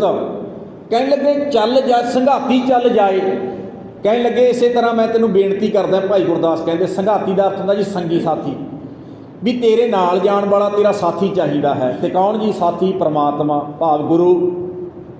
तेरी आत्मा का साथी परमात्मा चाहिदा, गुरु चाहिदा है सज्जना। सफल जग कहने लगे सफल जग आए को। कहने लगे जे तेरा साथी गुरु होया ना, गुरु होया तो तेरा इस धरती के उत्ते आना भी सफला हो जाएगा। आखो सतनाम। हुण देखो जी भाई गुरदास ने ना उदाहरणा बड़ियां प्यारियां दे दे के सानू समझाया है। तो सतगुरु जी कहने लगे साधो ये तन आ जिहड़ा तन है अपने कोल है, भाई साहब का तन तो चलो चलिया गया जी, वो तो चले गए। आपां नूं कह रहे सतगुरु जी साधो ये तन मिथ्या जानो, मिथ्या है, हकीकत विच कुछ होर है। साधो ये तन मिथ्या जानो, जा भीतर जो राम वस्त है साचो ताहे पछानो। कहने लगे तन मिथ्या पर जिहड़ा इहदे विच बैठा परमात्मा जिहड़ा इहनूं चला रहा है वो सच्चा है, वो सच्चा है। तो आपां उहनूं तां रजाने पढ़दे जी आद सच जुगाद सच है भी सच नानक होसी भी सच। तो सतगुरु सच्चे पातशाह जी कहने लगे जिहड़ा इहनूं चलाउंदा है, जिहड़ा इहदे विच बैठा है वो परमात्मा सच्चा है। मैं एक दिन किसी विद्वान नूं पढ़ रहा सी, वो कहने लग्या जदों असीं अपने तन दे रहण वास्ते घर बनाउणे ना बड़ा पक्का बनाउणे आ, बड़ियां डूंघियां नीहां पुट्टदे आ। कहने लग्या डूंघियां नीहां कुट के लैंटर लाउने हैं, चंगे पिलर लाउने हैं, मकान पक्का पाउने हैं। क्यों? इस दे विच मेरे तन ने मेरे परिवार ने रहना है। पर कहने लग्या दूजे पासे देखो, कहता जदों मैं डूंघी पड़चोल करके गुरबाणी की विचार करके वेखदा ना ਕਹਿਣ ਲੱਗਿਆ परमात्मा ਨੂੰ ਉਹ परमात्मा ਨੂੰ ਮੁਖਾਤਬ ਹੋ ਕੇ ਕਹਿੰਦਾ हे ਸੱਚੇ ਪਾਤਸ਼ਾਹ, ਜਿਸ ਘਰ ਦੇ ਵਿੱਚ ਸਾਡੇ ਤਨ ਨੇ ਰਹਿਣਾ ਹੈ, ਜਿਹੜਾ ਤਨ ਮਿਥਿਆ ਹੋਇਆ ਹੈ, ਉਹ ਆਦੇ ਅਸੀਂ ਦਰਵਾਜ਼ੇ ਬੜੇ ਪੱਕੇ ਲਾਉਨੇ ਆ, ਪਰ ਕਹਿੰਦਾ ਸੱਚੇ ਪਾਤਸ਼ਾਹ ਕਿਆ ਉਲਟੀ ਖੇਡ ਹੈ, ਜਿਸ ਘਰ ਦੇ ਵਿੱਚ ਤੂੰ ਰਹਿਣਾ ਉਹਦੀ ਗਰੰਟੀ ਕੋਈ ਨਹੀਂ ਹੈ। ਆਖੋ ਸਤਨਾਮ। ਕਿਹੜੇ ਘਰ 'ਚ ਰਹਿੰਦਾ ਜੀ? ਸਰੀਰ ਰੂਪੀ ਘਰ 'ਚ ਰਹਿੰਦਾ परमात्मा, ਆਪਣੇ ਅੰਦਰ ਹੈ। ਕਹਿਣ ਲੱਗਿਆ परमात्मा ਤੇਰਾ ਘਰ ਇੰਨਾ ਕੱਚਾ, ਤੇਰਾ ਘਰ ਦਾ ਪਤਾ ਹੀ ਕੋਈ ਨਹੀਂ ਕਿਹੜੇ ਵੇਲੇ ਵਿਣਸ ਜਾਣਾ ਹੈ, ਕਿਹੜੇ ਵੇਲੇ ਇਸ ਦੁਨੀਆ ਤੋਂ ਚਲਿਆ ਜਾਣਾ ਹੈ, ਛੱਡ ਕੇ ਚਲਿਆ ਜਾਣਾ। ਸੱਚੇ ਪਾਤਸ਼ਾਹ ਜਿਸ ਘਰ ਦੇ ਵਿੱਚ ਤੂੰ ਡੇਰੇ ਲਾ ਕੇ ਬੈਠਾ ਹੈ, ਸਭ ਮੈਂ ਜੋਤ ਹੈ ਸੋਏ, ਤਿਸਦਾ ਚਾਨਣ ਸਭ ਮੈਂ, ਬੋਲੋ ਜੀ, ਸਭ ਮੈਂ ਚਾਨਣ ਹੋਏ। ਕਹਿਣ ਲੱਗੇ ਸਭ ਦੇ ਵਿੱਚ परमात्मा ਦੀ ਜੋਤ ਬੈਠੀ ਹੈ। ਕਹਿੰਦੇ ਪਰ ਰੱਬ ਦਾ ਘਰ ਕੱਚਾ ਹੈ, ਰੱਬ ਦੇ ਘਰ ਦੀ ਬਹੁਤੀ ਗਰੰਟੀ ਨਹੀਂ। ਇਸੇ ਕਰਕੇ ਨਾ ਜੀ ਗੁਰਬਾਣੀ ਆਪਾਂ ਨੂੰ ਕਹਿੰਦੀ ਹੈ ਵੀ ਸੱਜਣਾ ਤੇਰੇ ਸਰੀਰ ਦੀ ਬਹੁਤੀ ਗਰੰਟੀ ਨਹੀਂ ਹੈ। ਇਹਦੇ ਵਿੱਚ ਜਿਹੜਾ ਬੈਠਾ परमात्मा ਨਾ, ਤੂੰ परमात्मा ਦੇ ਨਾਲ ਜੁੜ, ਤੇ परमात्मा ਦੇ ਨਾਲ ਤਾਂ ਜੁੜਿਆ ਜਾਏਗਾ ਜੇ ਆਪਾਂ ਸੱਚੀ ਗੁਰਬਾਣੀ ਨਾਲ ਜੁੜਾਂਗੇ ਜੀ। ਇੱਕ ਗੱਲ ਚੇਤੇ ਰੱਖ ਲੈਣਾ ਜੀ, ਜਾਂ ਤਾਂ परमात्मा ਸੱਚਾ ਹੈ ਤੇ ਜਾਂ ਗੁਰਬਾਣੀ ਸੱਚੀ ਹੈ, ਜਾਂ ਦੂਜੇ ਨੰਬਰ ਤੇ ਗੁਰਬਾਣੀ ਸੱਚੀ ਹੈ। ਗੁਰਬਾਣੀ ਨੂੰ ਵੀ ਇੱਦਾਂ ਲਿਖਿਆ ਹੋਇਆ ਜੀ ਗੁਰੂ ਗ੍ਰੰਥ ਸਾਹਿਬ ਦੀ ਬਾਣੀ 'ਚ, ਵਾਹੋ ਬਾਣੀ ਸੱਚ ਹੈ, ਸੱਚ ਮਿਲਾਵਾ ਹੋਏ। ਕਹਿਣ ਲੱਗੇ ਸਤਿਗੁਰੂ ਜੀ ਦੀ ਉਚਾਰਨ ਕੀਤੀ ਹੋਈ ਰੱਬੀ ਬਾਣੀ ਸੱਚੀ ਹੈ। ਜਿਹੜਾ ਸੱਚੀ ਬਾਣੀ ਦੇ ਨਾਲ ਜੁੜ ਗਿਆ ਤੇ ਬਾਣੀ, ਸੱਚੀ ਬਾਣੀ ਨੇ ਸੱਚੇ परमात्मा ਦੇ ਨਾਲ ਮਨੁੱਖ ਨੂੰ ਮਿਲਾ ਦੇਣਾ ਹੈ, ਭਾਵ ਉਹਨੂੰ परमात्मा ਦਾ ਰੂਪ ਬਣਾ ਦੇਣਾ ਹੈ। ਤੇ ਸਤਿਗੁਰੂ ਸੱਚੇ ਪਾਤਸ਼ਾਹ ਜੀ ਕਹਿਣ ਲੱਗੇ ਸੱਜਣਾ ਤੇਰੇ ਸਰੀਰ ਦੀ ਕੋਈ ਗਰੰਟੀ ਨਹੀਂ ਹੈ ਵੀ ਕਿਤਨਾ ਚਿਰ ਧਰਤੀ ਤੇ ਰਹੇਗਾ। ਇਹ ਤੇ ਭਰੋਸਾ ਨਾ ਕਰ। ਭਾਈ ਗੁਰਦਾਸ ਨੇ ਵੀ ਕਿਹਾ ਨਾ ਭਰੋਸਾ ਕਰਨ ਯੋਗ ਚੀਜ਼ ਨਹੀਂ ਹੈ, ਤੇ ਭਰੋਸਾ ਨਾ ਕਰ, ਕੋਈ ਪਤਾ ਨਹੀਂ ਇੱਥੋਂ ਘਰੇ ਜਾਏਗਾ ਜਾਂ ਨਹੀਂ ਜਾਏਗਾ, ਵਾਪਸ ਜਾਏਗਾ ਜਾਂ ਨਹੀਂ ਜਾਏਗਾ। ਵੈਸੇ ਗੁਰਬਾਣੀ ਤਾਂ ਇੱਥੋਂ ਤੱਕ ਕਹਿੰਦੀ ਹੈ ਜੀ, ਖਿਨ ਜਪਦਿਆਂ ਢਿੱਲ ਨਾ ਕੀਜੇ ਮੇਰੀ ਜਿੰਦੜੀਏ, ਮੱਤ ਕੇ ਜਾਪੈ ਸਾਹ ਆਵੈ ਕਿ ਨਾ ਆਵੈ ਰਾਮ। ਕੋਈ ਪਤਾ ਨਹੀਂ ਅਗਲਾ ਸਵਾਸ ਆਵੇਗਾ ਜਾਂ ਨਹੀਂ ਆਵੇਗਾ। ਹੁਣ ਦੇਖੋ ਜੀ, ਮੈਂ ਬੇਨਤੀ ਕਰਾਂ ਨਾ ਤੈਨੂੰ, ਤੁਹਾਡੇ ਨਾਲ ਮੈਂ ਇੱਕ ਇਤਿਹਾਸ ਦੀ ਘਟਨਾ ਸਾਂਝੀ ਕਰਾਂ। ਹੁਣ ਚੌਥੇ ਪਾਤਸ਼ਾਹ ਜਦੋਂ ਜੀਵਨ ਪੜ੍ਹਦੇ ਨੇ ਜੀ, ਚੌਥੇ ਪਾਤਸ਼ਾਹ ਜੀ ਦਾ ਗੁਰੂ ਰਾਮਦਾਸ ਪਿਤਾ ਮਹਾਰਾਜ ਜੀਆਂ ਦਾ, ਹੁਣ ਧੰਨ ਗੁਰੂ ਰਾਮਦਾਸ ਪਿਤਾ ਮਹਾਰਾਜ ਜੀਆਂ ਦਾ ਚੂਨਾ ਮੰਡੀ ਲਾਹੌਰ ਦੇ ਵਿੱਚ ਜਨਮ ਹੋਇਆ ਸਤਿਗੁਰੂ ਜੀ ਦਾ। ਜਦੋਂ 2 ਸਾਲ ਦੀ ਉਮਰ ਹੋਈ, ਸਤਿਗੁਰੂ ਜੀ ਦੀ ਮਾਤਾ ਚੜ੍ਹਾਈ ਕਰ ਗਈ। ਜਦੋਂ 5 ਸਾਲ ਦੀ ਉਮਰ ਹੋਈ, ਪਿਤਾ ਜੀ ਚੜ੍ਹਾਈ ਕਰ ਗਏ। ਬੱਚਾ ਇਕੱਲਾ ਰਹਿ ਗਿਆ, ਅਨਾਥ ਹੈ ਘਰ ਦੇ ਵਿੱਚ ਇਕੱਲਾ ਬੱਚਾ ਰਹਿ ਗਿਆ ਹੈ, ਅਨਾਥ ਹੋ ਗਿਆ। ਮਾਤਾ ਪਿਤਾ ਦਾ ਛਾਇਆ ਸਿਰ ਤੋਂ ਉੱਠ ਗਿਆ। ਪਰ ਕਹਿਣ ਲੱਗੇ ਵੀ ਮਾਤਾ ਪਿਤਾ ਜਦੋਂ ਦਾ ਜੋ ਸਾਇਆ ਸਿਰ ਤੋਂ ਉੱਠ ਗਿਆ ਨਾ, ਕੀ ਹੋਇਆ? ਕਹਿਣ ਲੱਗੇ ਵੀ ਨਾਨੀ ਇਹਨੂੰ ਲਾਹੌਰ ਤੋਂ ਆਪਣੇ ਪਿੰਡ ਲਿਆਈ। ਜਦੋਂ ਪਿੰਡ ਲੈ ਕੇ ਆਉਂਦੀ ਹੈ ਨਾ, ਕਹਿਣ ਲੱਗੇ ਕੀ ਹੁੰਦਾ ਜਦੋਂ ਪਿੰਡ ਲੈ ਕੇ ਆਉਂਦੀ ਹੈ? ਕਹਿਣ ਲੱਗੇ ਉੱਥੇ ਆ ਕੇ ਪਿੰਡ ਆਉਂਦਾ ਹੈ, ਜਦੋਂ ਨਾਨਕੇ ਘਰ ਦੇ ਵਿੱਚ ਆਉਂਦਾ ਹੈ, ਕਹਿਣ ਲੱਗੇ ਨਾਨਕੇ ਘਰ ਦੇ ਵਿੱਚ ਵੀ ਬਹੁਤ ਜ਼ਿਆਦਾ ਗਰੀਬੀ ਨੇ ਡੇਰੇ ਲਾਏ ਹੋਏ ਆ। ਨਾਨੀ ਮਾਂ ਇਹਨੂੰ ਘੁੰਗਣੀਆਂ ਵਾਲ ਕੇ ਦਿੰਦੀ ਹੈ ਕਣਕ ਦੀਆਂ, ਇਹ ਵੇਚ ਕੇ ਆਉਂਦਾ ਹੈ। ਨਾਨੀ ਦੋਤੇ ਦੇ ਪਰਿਵਾਰ ਦਾ ਘਰ ਦਾ ਖਰਚਾ ਚੱਲਦਾ ਹੈ। ਪਰ ਕਹਿਣ ਲੱਗੇ ਨਾ, ਇੱਕ ਦਿਨ ਕੋਈ ਰੱਬ ਦਾ ਪਿਆਰਾ, ਗੁਰੂ ਦਾ ਪਿਆਰਾ ਮਿਲਿਆ, ਘੁੰਗਣੀਆਂ ਵੇਚ ਰਿਹਾ ਸੀ। ਤੇ ਜਦੋਂ ਇੱਦਾਂ ਸਾਰਾ ਪਿੱਛਾ ਨਾ, ਬੇਟਾ ਤੂੰ ਛੋਟੀ ਉਮਰ ਦੇ ਵਿੱਚ ਘੁੰਗਣੀਆਂ ਵੇਚਦਾ, ਕੀ ਗੱਲ ਹੋ ਗਈ ਹੈ? ਸਾਰਾ ਕੁਝ ਦੱਸਦਾ ਜੀ। ਇੱਦਾਂ ਮੇਰੇ ਮਾਤਾ ਪਿਤਾ ਚਲੇ ਗਏ, ਚੜ੍ਹਾਈ ਕਰ ਗਏ, ਮੈਂ ਨਾਥ ਹੋ ਗਿਆ। ਅੱਛਾ, ਹੁਣ ਮੈਂ ਨਾਨੀ ਕੋਲ ਰਹਿੰਦਾ ਹਾਂ, ਨਾਨੀ ਕੋਲ। ਤੇ ਉਹ ਕਹਿਣ ਲੱਗਿਆ ਵੀ ਸੱਜਣਾ ਠੀਕ ਹੈ। ਕਹਿਣ ਲੱਗਿਆ ਮੈਂ ਤੈਨੂੰ ਇੱਕ ਥਾਂ ਦੀ ਦੱਸ ਪਾਵਾਂ। ਕਹਿਣ ਲੱਗਿਆ ਉਹ ਜਗ੍ਹਾ ਐਸੀ ਹੈ ਜਿਹੜਾ ਸੱਚੀ ਹੈ, ਜਿਹੜੀ ਰਹਿੰਦੀ ਦੁਨੀਆ ਤੱਕ ਸੱਚਾ ਘਰ ਹੈ, ਸੱਚਾ ਘਰ। ਉਹ ਘਰ परमात्मा ਨੇ ਗੁਰੂ ਨਾਨਕ ਪਾਤਸ਼ਾਹ ਦੇ ਰੂਪ ਦੇ ਵਿੱਚ ਆ ਕੇ ਆਪ ਸਿਰਜਿਆ ਹੋਇਆ ਹੈ। ਕਹਿਣ ਲੱਗਿਆ ਵੀ ਜਿਹੜਾ ਬੰਦਾ ਉਸ ਘਰ ਦੇ ਨਾਲ ਜੁੜ ਗਿਆ ਨਾ, ਉਹਦਾ ਸਰੀਰ ਭਾਵੇਂ ਚਲਿਆ ਜਾਵੇ, ਪਰ ਸਰੀਰ ਦੇ ਜਾਣ ਤੋਂ ਬਾਅਦ ਵੀ ਨਹੀਂ ਜਾਵੇਗਾ, ਐਂ ਸਮਝ ਲਓ ਵੀ ਅਮਰ ਹੋ ਜਾਵੇਗਾ। ਆਖੋ ਸਤਨਾਮ। ਕਿਉਂਕਿ ਉਹ ਸੱਚਾ ਘਰ ਹੈ। ਉਹ ਕਹਿਣ ਲੱਗਿਆ ਜੀ ਉਹ ਕਿਹੜਾ ਘਰ ਹੈ? ਉਹ ਪੁੱਛਦਾ ਹੈ, ਭਾਈ ਜੇਠਾ ਪੁੱਛਦਾ ਹੈ, ਚੌਥੇ ਪਾਤਸ਼ਾਹ ਜੀ ਪੁੱਛਦੇ ਆ, ਕਿਰਪਾ ਕਰਕੇ ਦੱਸੋ ਮਹਾਰਾਜ ਫਿਰ ਉਹ ਕਿਹੜਾ ਘਰ ਹੈ ਜਿਹਦੇ ਨਾਲ ਜੁੜ ਕੇ ਮੈਂ ਰਹਿੰਦੀ ਦੁਨੀਆ ਤੱਕ ਸੱਚ ਹੋ ਸਕਦਾ ਹਾਂ? ਤੇ ਉਹ ਰੱਬ ਦਾ ਪਿਆਰਾ ਕਹਿਣ ਲੱਗਿਆ ਸੱਜਣਾ, ਉਹ ਸ੍ਰੀ ਦਰਬਾਰ ਸਾਹਿਬ ਹੈ ਜਿਹੜੇ ਤੀਜੇ ਪਾਤਸ਼ਾਹ ਜੀ ਦੀ ਸੇਵਾ ਕਰਵਾ ਰਹੇ ਆ, ਤੀਸਰੇ ਪਾਤਸ਼ਾਹ ਦੀ ਸੇਵਾ ਕਰਵਾ ਰਹੇ ਸੀਗੇ ਜੀ ਦਰਬਾਰ ਸਾਹਿਬ ਦੇ ਵਿੱਚ। ਤੇ ਉਹ ਰੱਬ ਦਾ ਪਿਆਰਾ ਭਾਈ ਜੇਠੇ ਨੂੰ ਨਾਲ ਲੈ ਕੇ कि ऐ समझ लो भी दरबार साहब लेके आ गया, नानी दोता दोने आए। कहन लगे भाई जेठे ने वो शरीर दे विच रहिंदियां होइयां, शरीर दे विच रहिंदियां होइयां दरबार साहब दे विच सेवा कीती। सेवा करदियां करदियां गुरबाणी नाल जुड़िया जी, सच्ची गुरबाणी सच्ची है, सच्ची गुरबाणी नाल जुड़िया, गुरबाणी पढ़दा है, गुरबाणी का कीर्तन करता है, सुनता है, परमात्मा का नाम जपदा है। जदों परमात्मा के नाल जुड़ गया ना जी, ऐ समझ लो भी अज अज गुरु एक टाइम वो आया जदों भाई जेठा नहीं रहा, जदों सेवा की सच्चे घर के नाल जुड़ के, सच्ची बाणी के नाल जुड़ के, गुरु जी के नाल जुड़ के, गुरु घर के विच जदों सेवा करता है भाई जेठा नहीं रहा, गुरु रामदास पिता महाराज बन गए। आखो सतनाम। तो की होया जी, वो ऐ समझ लो भी गुरु ग्रंथ साहब के विच अज भी बैठे हैं, उन्होंने सीस ते चौर झुल रहा है। तो जिहड़ा वो घर है ना जी दरबार साहब, तो गुरु ग्रंथ साहब की बाणी कहती है डिठे सभे थाव नहीं तुद जेहिया, बद्धो हो पुरख वधाते तां तू सोहिया। कहन लगे भी उस घर दे नाल जुड़िया जिहड़ा घर सच्चा है ते सच्चा अंदर परमात्मा बैठा है, उस घर ने भाई जेठे नूं अंदर बैठे सच्चे परमात्मा के नाम नाल जोड़ दिता जी, सच्ची गुरबाणी के नाल जोड़ दिता। जदों कहन लगे सच्ची गुरबाणी के नाल जोड़ दिता ना, ते सच्चे नाम नाल जोड़ दिता। भाई जेठा वो भी ऐ समझ लो भी सच हो निबड़िया ते गुरु बन गए जी, गुरु बन के उस घर के मालक बन गए जी, जिहड़ा जिस घर ने रहिंदी दुनिया तिकर कदे खत्म नहीं होना। आखो सतनाम। उस घर के मालक बन गए जी। पर कदों जदों इस शरीर के विच रहिंदियां होइयां सच्चे परमात्मा के नाल जुड़े। तो एक गल होर चेते रख लेना जी, पंजवें पातशाह का वचन है, इस तन की महानता भी उन्ना चिर ही हैगी जिन्ना चिर इहदे विच सच्चा परमात्मा डेरे ला के बैठा है। इहदी शरीर की महानता भी उन्ना चिर ही है जी। वैसे पंजवें पातशाह का ना जी श्री राग का शब्द है, तिच्चर वसै सोहिलड़ी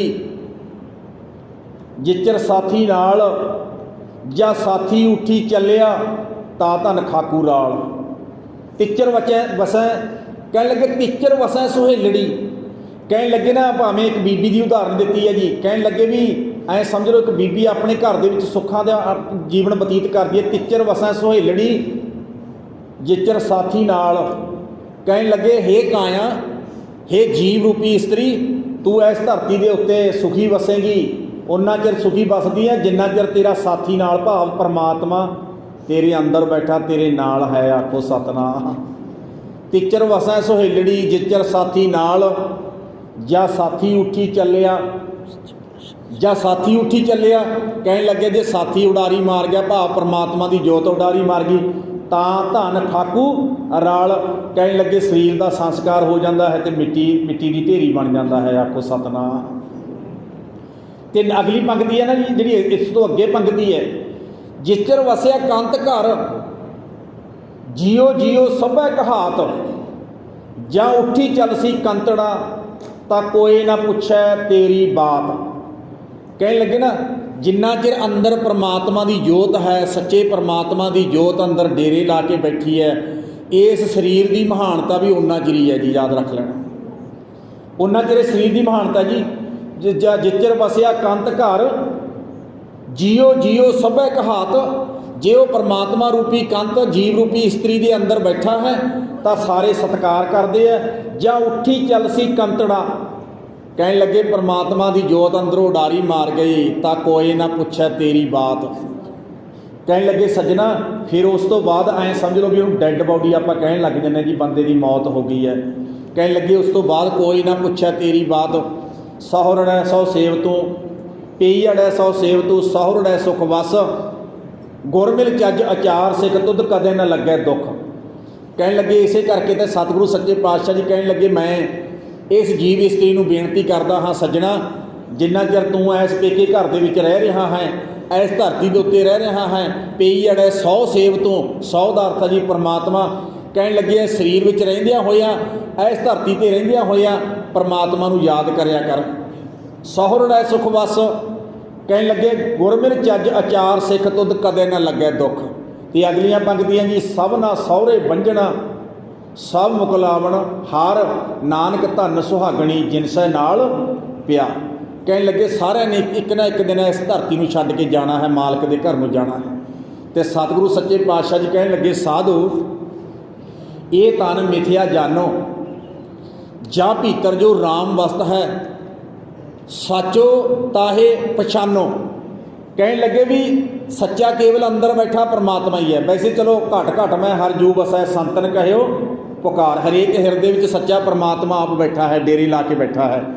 ਤੇ ਸਤਿਗੁਰੂ ਜੀ ਕਹਿਣ ਲੱਗੇ ਇਹਨੂੰ ਅੰਦਰੋਂ ਚਲਾਉਣ ਵਾਲਾ ਪਰਮਾਤਮਾ ਸੱਚਾ ਹੈ, ਪਰ ਸਰੀਰ ਐਂ ਸਮਝ ਲਓ ਵੀ ਰੱਬ ਦਾ ਘਰ ਬਹੁਤ ਕੱਚਾ ਹੈ। ਆਖੋ ਸਤਨਾਮ। ਰੱਬ ਦਾ ਘਰ ਬਹੁਤ ਕੱਚਾ ਹੈ। ਇਸੇ ਕਰਕੇ ਨਾ ਜੀ ਭਗਤ ਰਵਿਦਾਸ ਜੀ ਮਹਾਰਾਜ ਨੇ ਵੀ ਇੱਕ ਥਾਂ ਦੇ ਉੱਤੇ ਲਿਖਿਆ ਹੋਇਆ, ਕਹਿਣ ਲੱਗੇ ਸੱਜਣਾ ਪਰਮਾਤਮਾ ਦਾ ਘਰ ਹੈ ਨਾ ਜਿਹੜਾ, ਕਹਿਣ ਲੱਗੇ ਇਹ ਬੜਾ ਕੱਚਾ ਹੈ, ਬੜਾ ਕੱਚਾ ਹੈ, ਪਰ ਇਹਦੇ ਵਿੱਚ ਬੈਠਣ ਵਾਲਾ ਪਰਮਾਤਮਾ ਸੱਚਾ ਹੈ। ਜਿਹੜਾ ਕਹਿਣ ਲੱਗੇ ਵਿੱਚ ਬੈਠੇ ਪਰਮਾਤਮਾ ਨਾਲ ਸਰੀਰ ਦੇ ਵਿੱਚ ਰਹਿੰਦੇ ਆ, ਮਾਲਕ ਨਾਲ ਜੁੜਦਾ ਹੈ ਨਾ, ਫਿਰ ਉਹਦਾ ਤਨ ਵੀ ਬਹੁਤ ਭਾਗਾਂ ਵਾਲਾ ਹੁੰਦਾ ਹੈ, ਸਤਿਕਾਰਯੋਗ ਹੁੰਦਾ ਹੈ। ਫਿਰ ਸਰੀਰ ਦੇ ਜਾਣ ਤੋਂ ਬਾਅਦ ਬੰਦਾ ਸੱਚੇ ਪਰਮਾਤਮਾ ਨਾਲ ਜੁੜ ਕੇ ਸੱਚ ਦਾ ਹੀ ਰੂਪ ਹੋ ਜਾਂਦਾ ਹੈ। ਆਖੋ ਸਤਨਾਮ। ਤੇ ਸਤਿਗੁਰੂ ਸੱਚੇ ਪਾਤਸ਼ਾਹ ਜੀ ਕਹਿਣ ਲੱਗੇ ਸਾਧੂ ਇਹ ਤਨ ਮਿਥਿਆ ਜਾਨੋ, ਜਾਂ ਭੀਤਰ ਜੋ ਰਾਮ ਵਸਤ ਹੈ ਸਾਚੋ ਤਾਹੇ ਪਛਾਨੋ। ਰਹਾਓ। ਤੇ ਅਗਲੀਆਂ ਪੰਕਤੀਆਂ ਜੀ ਇਹ ਜਗ ਸੰਪਤ ਸੁਪਨੇ ਕੀ ਦੇਖ ਕਹਾਂ ਐ ਡਾਨੋ। ਇਹ ਜਗ ਕਹਿਣ ਲੱਗੇ ਆ ਜਿਹੜਾ ਸੰਸਾਰ ਹੈ ਨਾ ਜੀ, ਅੱਜ ਇਸ ਸੰਸਾਰ ਦੇ ਵਿੱਚ ਆਪਾਂ ਰਹਿ ਰਹੇ ਹਾਂ, ਤੇ ਧੰਨ ਗੁਰੂ ਗ੍ਰੰਥ ਸਾਹਿਬ ਗੁਰੂ ਨੌਵੇਂ ਪਾਤਸ਼ਾਹ ਜੀ ਕਹਿ ਰਹੇ ਨੇ ਇਹ ਜਗ ਸੰਪਤ ਸੁਪਨੇ ਕੀ ਦੇਖ ਕਹਾਂ ਐ ਡਾਨੋ। ਸੰਗ ਤਿਹਾਰੈ ਕਿਛੂ ਨਾ ਚੱਲੈ ਕਹਾਂ ਤਹਾਂ ਲਪਟਾਨੋ। ਕਹਿਣ ਲੱਗੇ ਸੱਜਣਾ ਜਿਹੜਾ ਜੱਗ ਹੈ ਨਾ ਇਹ ਸੁਪਨੇ ਦੀ ਨਿਆਈ ਹੈ, ਇਹ ਸੁਪਨੇ ਦੀ ਨਿਆਈ ਹੈ। ਜਿਵੇਂ ਸੁਪਨਾ ਹਕੀਕਤ ਵਿੱਚ ਕੁਝ ਹੋਰ ਹੁੰਦਾ ਹੈ, ਤੁਹਾਨੂੰ ਪਤਾ ਵੀ ਸੁਪਨਾ ਸੱਚ ਨਹੀਂ ਹੁੰਦਾ। ਸੁਪਨਾ ਆਉਂਦਾ ਹੈ ਤੇ ਕਈ ਵਾਰੀ ਆਪਾਂ ਸੁਪਨੇ ਦੇ ਵਿੱਚ ਦੇਖੋ ਜੀ ਕਿੰਨਾ ਕੁਛ ਖਾਈ ਜਾ ਰਹੇ ਹਾਂ, ਪਰ ਜਦੋਂ ਸੁਪਨਾ ਟੁੱਟਦਾ ਤੇ ਬੰਦਾ ਭੁੱਖੇ ਦਾ ਭੁੱਖਾ ਹੀ ਮੰਜੇ 'ਤੇ ਪਿਆ ਹੁੰਦਾ ਹੈ। ਤੇ ਸਤਿਗੁਰੂ ਜੀ ਦੀ ਜਦੋਂ ਅਸੀਂ ਗੁਰੂ ਗ੍ਰੰਥ ਸਾਹਿਬ ਦੀ ਬਾਣੀ ਪੜ੍ਹਦੇ ਨਾ ਜੀ, ਤੇ ਬਾਣੀ ਦੇ ਵਿੱਚ ਤਾਂ ਜੀ ਬੜਾ ਇਸ ਤਰ੍ਹਾਂ ਦਾ ਬੜੀਆਂ ਉਦਾਹਰਨਾਂ ਦਿੱਤੀਆਂ। ਜਗ ਇਹ ਜਗ ਐਸਾ ਸੁਪਨੇ ਜੈਸਾ ਜੀਵਨ ਸੁਪਨ ਸਮਾਨ। ਕਹਿਣ ਲੱਗੇ ਸੱਜਣਾ ਜੀਵਨ ਸੁਪਨੇ ਦੀ ਤਰ੍ਹਾਂ ਹੈ। ਜਿਵੇਂ ਸੁਪਨਾ ਸੱਚ ਨਹੀਂ ਹੁੰਦਾ ਤੇ ਜੀਵਨ ਵੀ ਸੱਚ ਨਹੀਂ ਹੈ। ਆਖੋ ਸਤਨਾਮ। ਤੇ ਸਤਿਗੁਰੂ ਸੱਚੇ ਪਾਤਸ਼ਾਹ ਜੀ ਕਹਿਣ ਲੱਗੇ ਨਾ ਜੀਵਨ ਵੀ ਸੱਚ ਨਹੀਂ। ਇਸੇ ਕਰਕੇ ਨਾ ਜੀ ਕਬੀਰ ਸਾਹਿਬ ਦਾ ਇੱਕ ਵਚਨ ਹੈ, ਜਦੋਂ ਗੁਰੂ ਗ੍ਰੰਥ ਸਾਹਿਬ ਦੀ ਬਾਣੀ 'ਚੋਂ ਆਪਾਂ ਪੜ੍ਹਦੇ ਹਾਂ, ਉਹ ਤਿਲੰਗ ਰਾਗ ਦਾ ਸ਼ਬਦ ਹੈ ਜੀ, ਤੇ ਉਹਦੇ ਵਿੱਚ ਨਾ ਜੀ ਰਹਾਉ ਦਾ ਬੰਦ ਹੈ ਕਬੀਰ ਸਾਹਿਬ ਦਾ, ਬੰਦੇ ਖੋਜ ਦਿਲ ਹਰ ਰੋਜ਼ ਨਾ ਫਿਰ ਪਰੇਸ਼ਾਨੀ ਮਾਹੇ।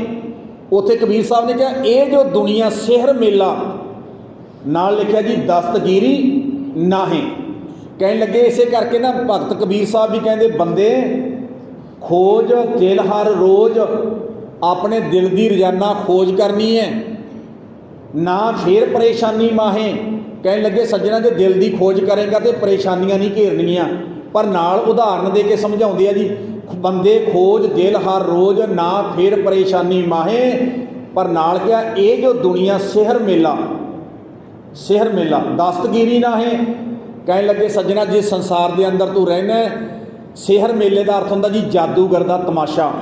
ਕਹਿਣ ਲੱਗੇ ਆ ਸੰਸਾਰ ਜਾਦੂਗਰ ਦਾ ਤਮਾਸ਼ਾ ਹੈ, ਇਦੋਂ ਵੱਧ ਕੁਝ ਵੀ ਨਹੀਂ ਹੈ। ਆਖੋ ਸਤਨਾਮ।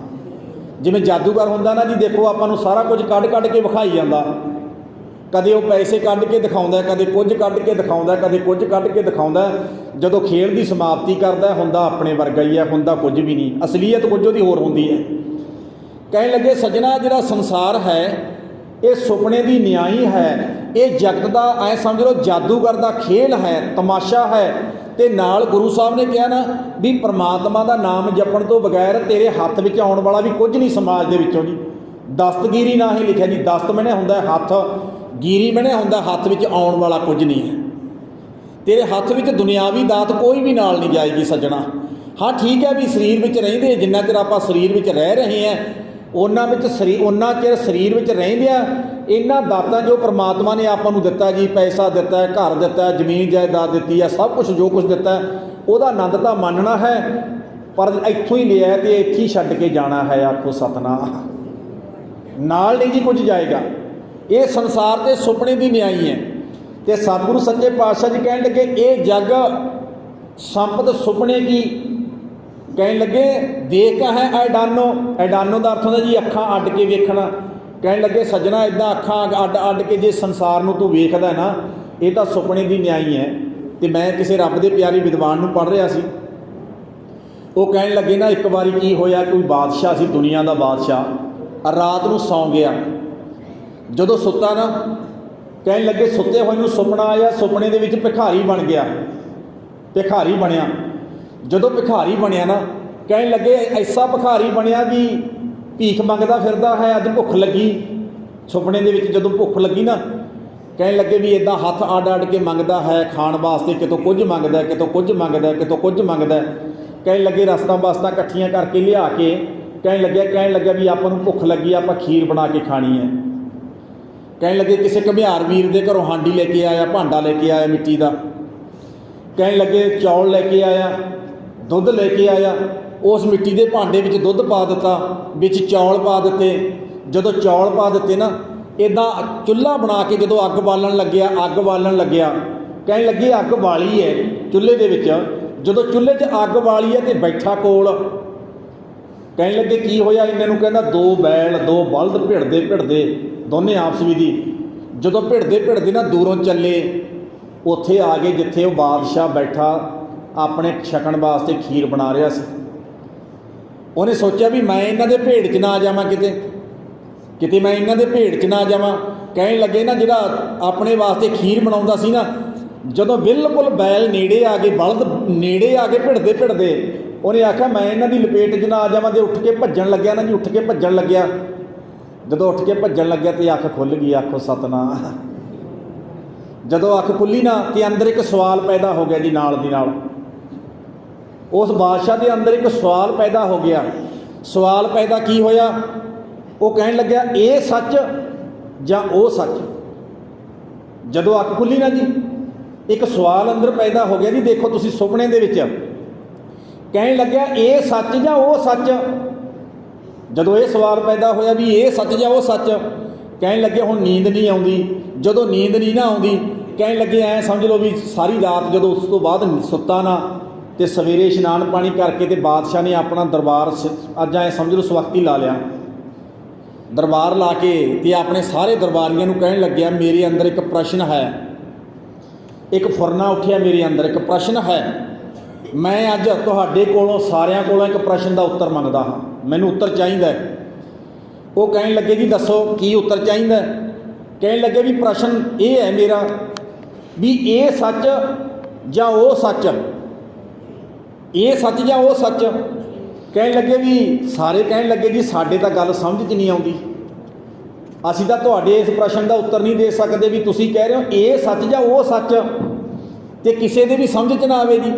ਜਦੋਂ ਕਿਸੇ ਦੇ ਸਮਝ 'ਚ ਨਾ ਆਇਆ ਨਾ, ਫਿਰ ਸਾਰੇ ਐਲਕਾਰ ਕਹਿਣ ਲੱਗੇ ਜੀ ਸਾਨੂੰ ਤੁਹਾਡੇ ਪ੍ਰਸ਼ਨ ਦਾ ਉੱਤਰ ਨਹੀਂ ਜੀ ਆਉਂਦਾ। ਉਹ ਕਹਿਣ ਲੱਗਿਆ ਮੈਨੂੰ ਉੱਤਰ ਚਾਹੀਦਾ, ਮੈਨੂੰ ਓਨਾ ਚਿਰ ਚੈਨ ਨਹੀਂ ਆਏਗੀ ਜਿੰਨਾ ਚਿਰ ਮੈਨੂੰ ਇਸ ਦਾ ਉੱਤਰ ਨਹੀਂ ਮਿਲੇਗਾ। ਉਹ ਕਹਿਣ ਲੱਗੇ ਜੀ ਫੇਰ ਕੀ ਕਰੀਏ। ਕਹਿਣ ਲੱਗੇ ਕੋਈ ਰੱਬ ਦਾ ਪਿਆਰਾ ਸਿਮਰਨ ਭਜਨ ਬੰਦਗੀ ਕਰਨ ਵਾਲਾ ਰਹਿੰਦਾ ਸੀ, ਉਹਦੇ ਐਲਕਾਰ ਉਸ ਕੋਲ ਗਏ। ਉਹਨਾਂ ਨੇ ਕਿਹਾ ਜੀ ਬਾਦਸ਼ਾਹ ਦੇ ਅੰਦਰ ਇੱਦਾਂ ਇੱਕ ਪ੍ਰਸ਼ਨ ਹੈ, ਉਹ ਪ੍ਰਸ਼ਨ ਕਰਦਾ ਹੈ ਇਹ ਸੱਚ ਜਾਂ ਉਹ ਸੱਚ। ਅਤੇ ਰੱਬ ਦਾ ਪਿਆਰਾ ਕਹਿਣ ਲੱਗਿਆ ਕੋਈ ਗੱਲ ਨਹੀਂ, ਫਿਰ ਮੈਨੂੰ ਲੈ ਕੇ ਚੱਲੋ, ਮੈਂ ਚੱਲਦਾ, ਮੈਂ ਉੱਤਰ ਦਿਆਂਗਾ। ਕਹਿਣ ਲੱਗੇ ਜਦੋਂ ਰੱਬ ਦੇ ਪਿਆਰੇ ਨੂੰ ਲੈ ਕੇ ਆਂਦਾ ਗਿਆ ਅਤੇ ਰੱਬ ਦਾ ਪਿਆਰਾ ਆਇਆ, ਬਾਦਸ਼ਾਹ ਨੂੰ ਪੁੱਛਦਾ ਬਾਦਸ਼ਾਹ ਜੀ ਦੱਸੋ ਤੁਹਾਡਾ ਕੀ ਪ੍ਰਸ਼ਨ ਹੈ। ਉਸ ਸਮੇਂ ਬਾਦਸ਼ਾਹ ਕਹਿਣ ਲੱਗਿਆ ਜੀ ਮੇਰਾ ਪ੍ਰਸ਼ਨ ਇਹ ਹੈ ਵੀ ਇਹ ਸੱਚ ਜਾਂ ਉਹ ਸੱਚ। ਅਤੇ ਰੱਬ ਦਾ ਪਿਆਰਾ ਅੱਗੋਂ ਉੱਤਰ ਪਤਾ ਜੀ ਕਿੱਦਾਂ ਦਿੰਦਾ, ਕਹਿੰਦਾ ਨਾ ਜੇ ਸੱਚ ਨਾ ਵੋ ਸੱਚ, ਕਹਿੰਦਾ ਨਾ ਵੋ ਸੱਚ ਨਾ ਜੇ ਸੱਚ, ਨਾ ਜੇ ਸੱਚ ਨਾ ਵੋ ਸੱਚ। ਉਹ ਕਹਿਣ ਲੱਗਿਆ ਜੀ ਬਾਦਸ਼ਾਹ ਕਹਿਣ ਲੱਗਿਆ ਅੱਛਾ। ਰੱਬ ਦੇ ਪਿਆਰੇ ਨੇ ਦੇਖੋ ਜੀ ਕਿੱਦਾਂ ਸਮਝਾ ਦਿੱਤਾ, ਨਾ ਜੇ ਸੱਚ ਨਾ ਵੋ ਸੱਚ।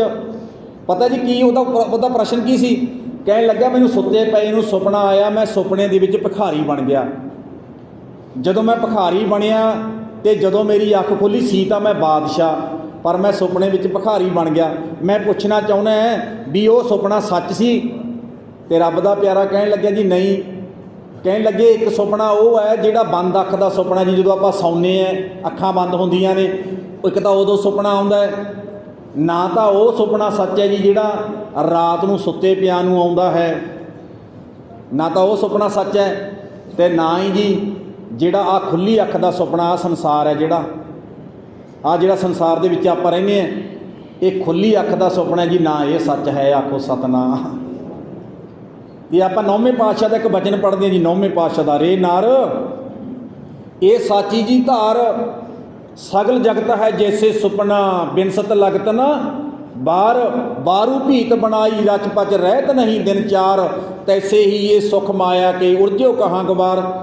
ਸਤਿਗੁਰੂ ਸੱਚੇ ਪਾਤਸ਼ਾਹ ਜੀ ਨੇ ਉੱਥੇ ਕਲੀਅਰ ਲਿਖਿਆ ਵਾ ਜੀ, ਰੇ ਨਰ ਇਹ ਇਨਸਾਨ, ਇਹ ਸਾਚੀ ਜੀ ਧਾਰ, ਆ ਸਾਚੀ ਜੀ ਧਾਰ, ਸਗਲ ਜਗਤ ਹੈ ਜੈਸੇ ਸੁਪਨਾ, ਸਾਰਾ ਸੰਸਾਰ ਸੱਜਣਾ ਸੱਜਣਾ ਸੁਪਨੇ ਦੀ ਨਿਆਈ ਹੈ।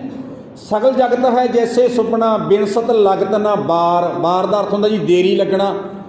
ਕਹਿਣ ਲੱਗੇ ਸੱਜਣਾ, ਨਾ ਤਾਂ ਬੰਦ ਅੱਖ ਦਾ ਸੁਪਨਾ ਸੱਚਾ ਹੈ ਤੇ ਨਾ ਖੁੱਲੀ ਅੱਖ ਦਾ ਸੁਪਨਾ ਸੱਚਾ ਹੈ।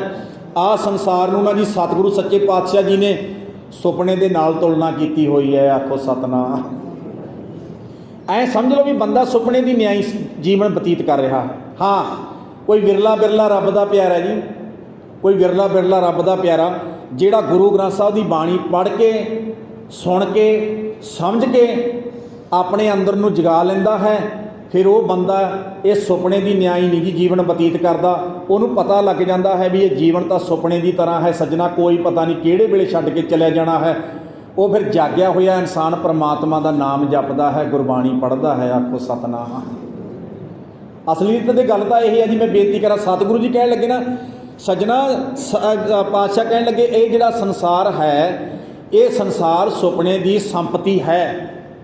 ਉਹਦਾ ਭਾਵ ਕਿ ਉਹਦਾ ਧਨ ਹੈ, ਸੁਪਨੇ ਦੀ ਸੰਪਤੀ ਹੈ।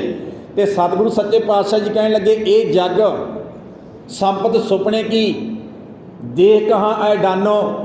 ਕਹਿਣ ਲੱਗੇ ਵੀ ਇਹਨੂੰ ਭਾਵ ਕਿ ਤੂੰ ਜਿਹੜਾ ਅੱਖਾਂ ਨਾਲ ਵੇਖ ਰਿਹਾ ਹੈ ਨਾ ਸੱਜਣਾ, ਇਹ ਤਾਂ ਸਾਰੀ ਜਿਹੜੀ ਸਮੱਗਰੀ ਹੈ ਸੁਪਨੇ ਦੀ ਨਿਆਈ ਹੈ। ਤੇ ਸੰਗ ਤਿਹਾਰ ਹੈ ਕਛੂ ਨਾ ਚੱਲੈ, ਸੰਗ ਤਿਹਾਰ ਹੈ ਕਛੂ ਨਾ ਚੱਲੈ। ਤੇ ਸਤਿਗੁਰੂ ਜੀ ਕਹਿਣ ਲੱਗੇ ਦੇਖ ਕਹਾਂ ਐ ਡਾਨੋ, ਦੇਖ ਕਹਾਂ ਐ ਡਾਨੋ। ਸੱਜਣਾ, ਨਾਲ ਜਾਣ ਵਾਲਾ ਕੇਵਲ ਪ੍ਰਮਾਤਮਾ ਦਾ ਨਾਮ ਹੈ, ਹੋਰ ਕੁਝ ਵੀ ਨਹੀਂ ਨਾਲ ਜਾਂਦਾ ਜੀ, ਆਖੋ ਸਤਨਾਮ। ਕੇਵਲ ਪ੍ਰਮਾਤਮਾ ਦਾ ਨਾਮ ਹੈ ਜੀ, ਦੇਖੋ ਉਹ ਨਾਲ ਜਾਣਾ ਹੈ।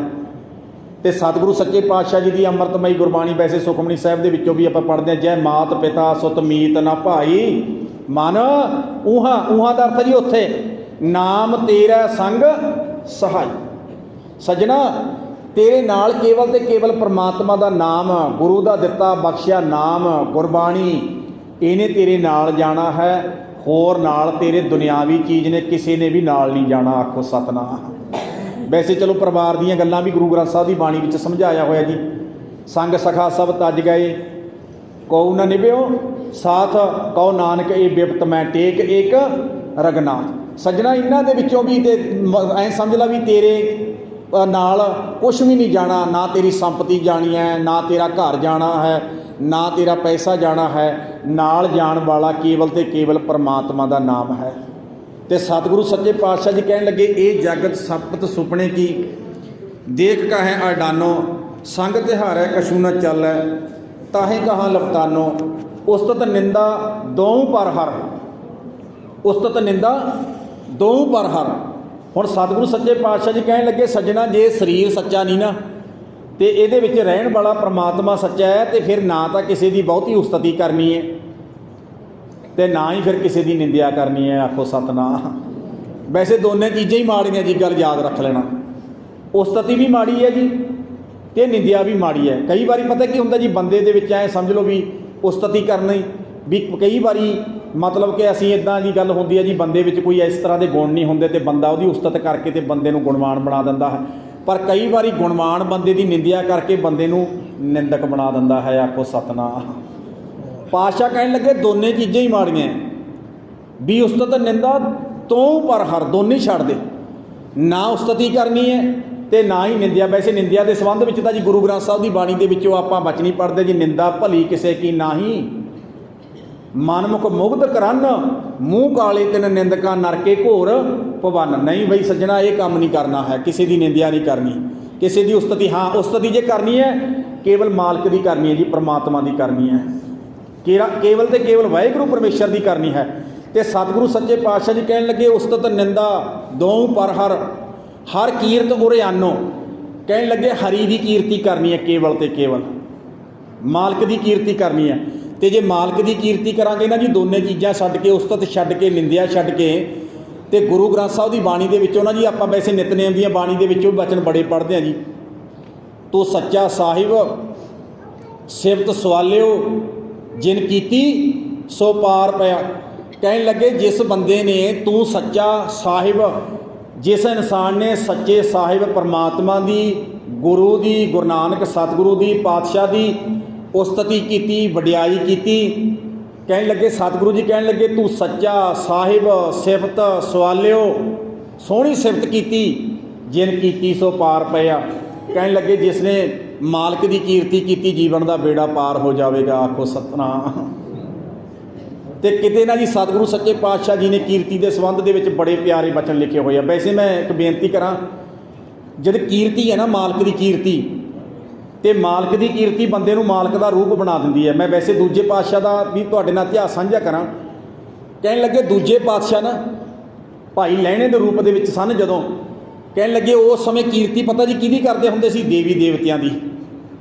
ਦੇਵੀ ਦੇਵਤਿਆਂ ਦਾ ਪੁਜਾਰੀ ਹੈ, ਐਂ ਸਮਝ ਲਓ ਵੀ ਦੇਵੀ ਤੇ ਜਾਂਦਾ ਹੈ, ਵੈਸ਼ਨੋ ਦੇਵੀ ਦਾ ਭਗਤ ਹੈ। ਸਾਰੀ ਸਾਰੀ ਰਾਤ ਪੈਰਾਂ ਦੇ ਵਿੱਚ ਘੁੰਗਰੂ ਬੰਨ੍ਹ ਕੇ ਜਦੋਂ ਭੇਟਾ ਗਾਉਂਦਾ ਹੈ, ਕੀਰਤੀ ਕਰਦਾ ਹੈ। ਕੀਰਤੀ ਪਰਮਾਤਮਾ ਦੀ ਨਹੀਂ ਜੀ ਕਰਦਾ, ਪਰਮਾਤਮਾ ਦੀ ਕਿਰਤ ਦੀ ਕਰਦਾ ਹੈ, ਆਖੋ ਸਤਨਾਮ।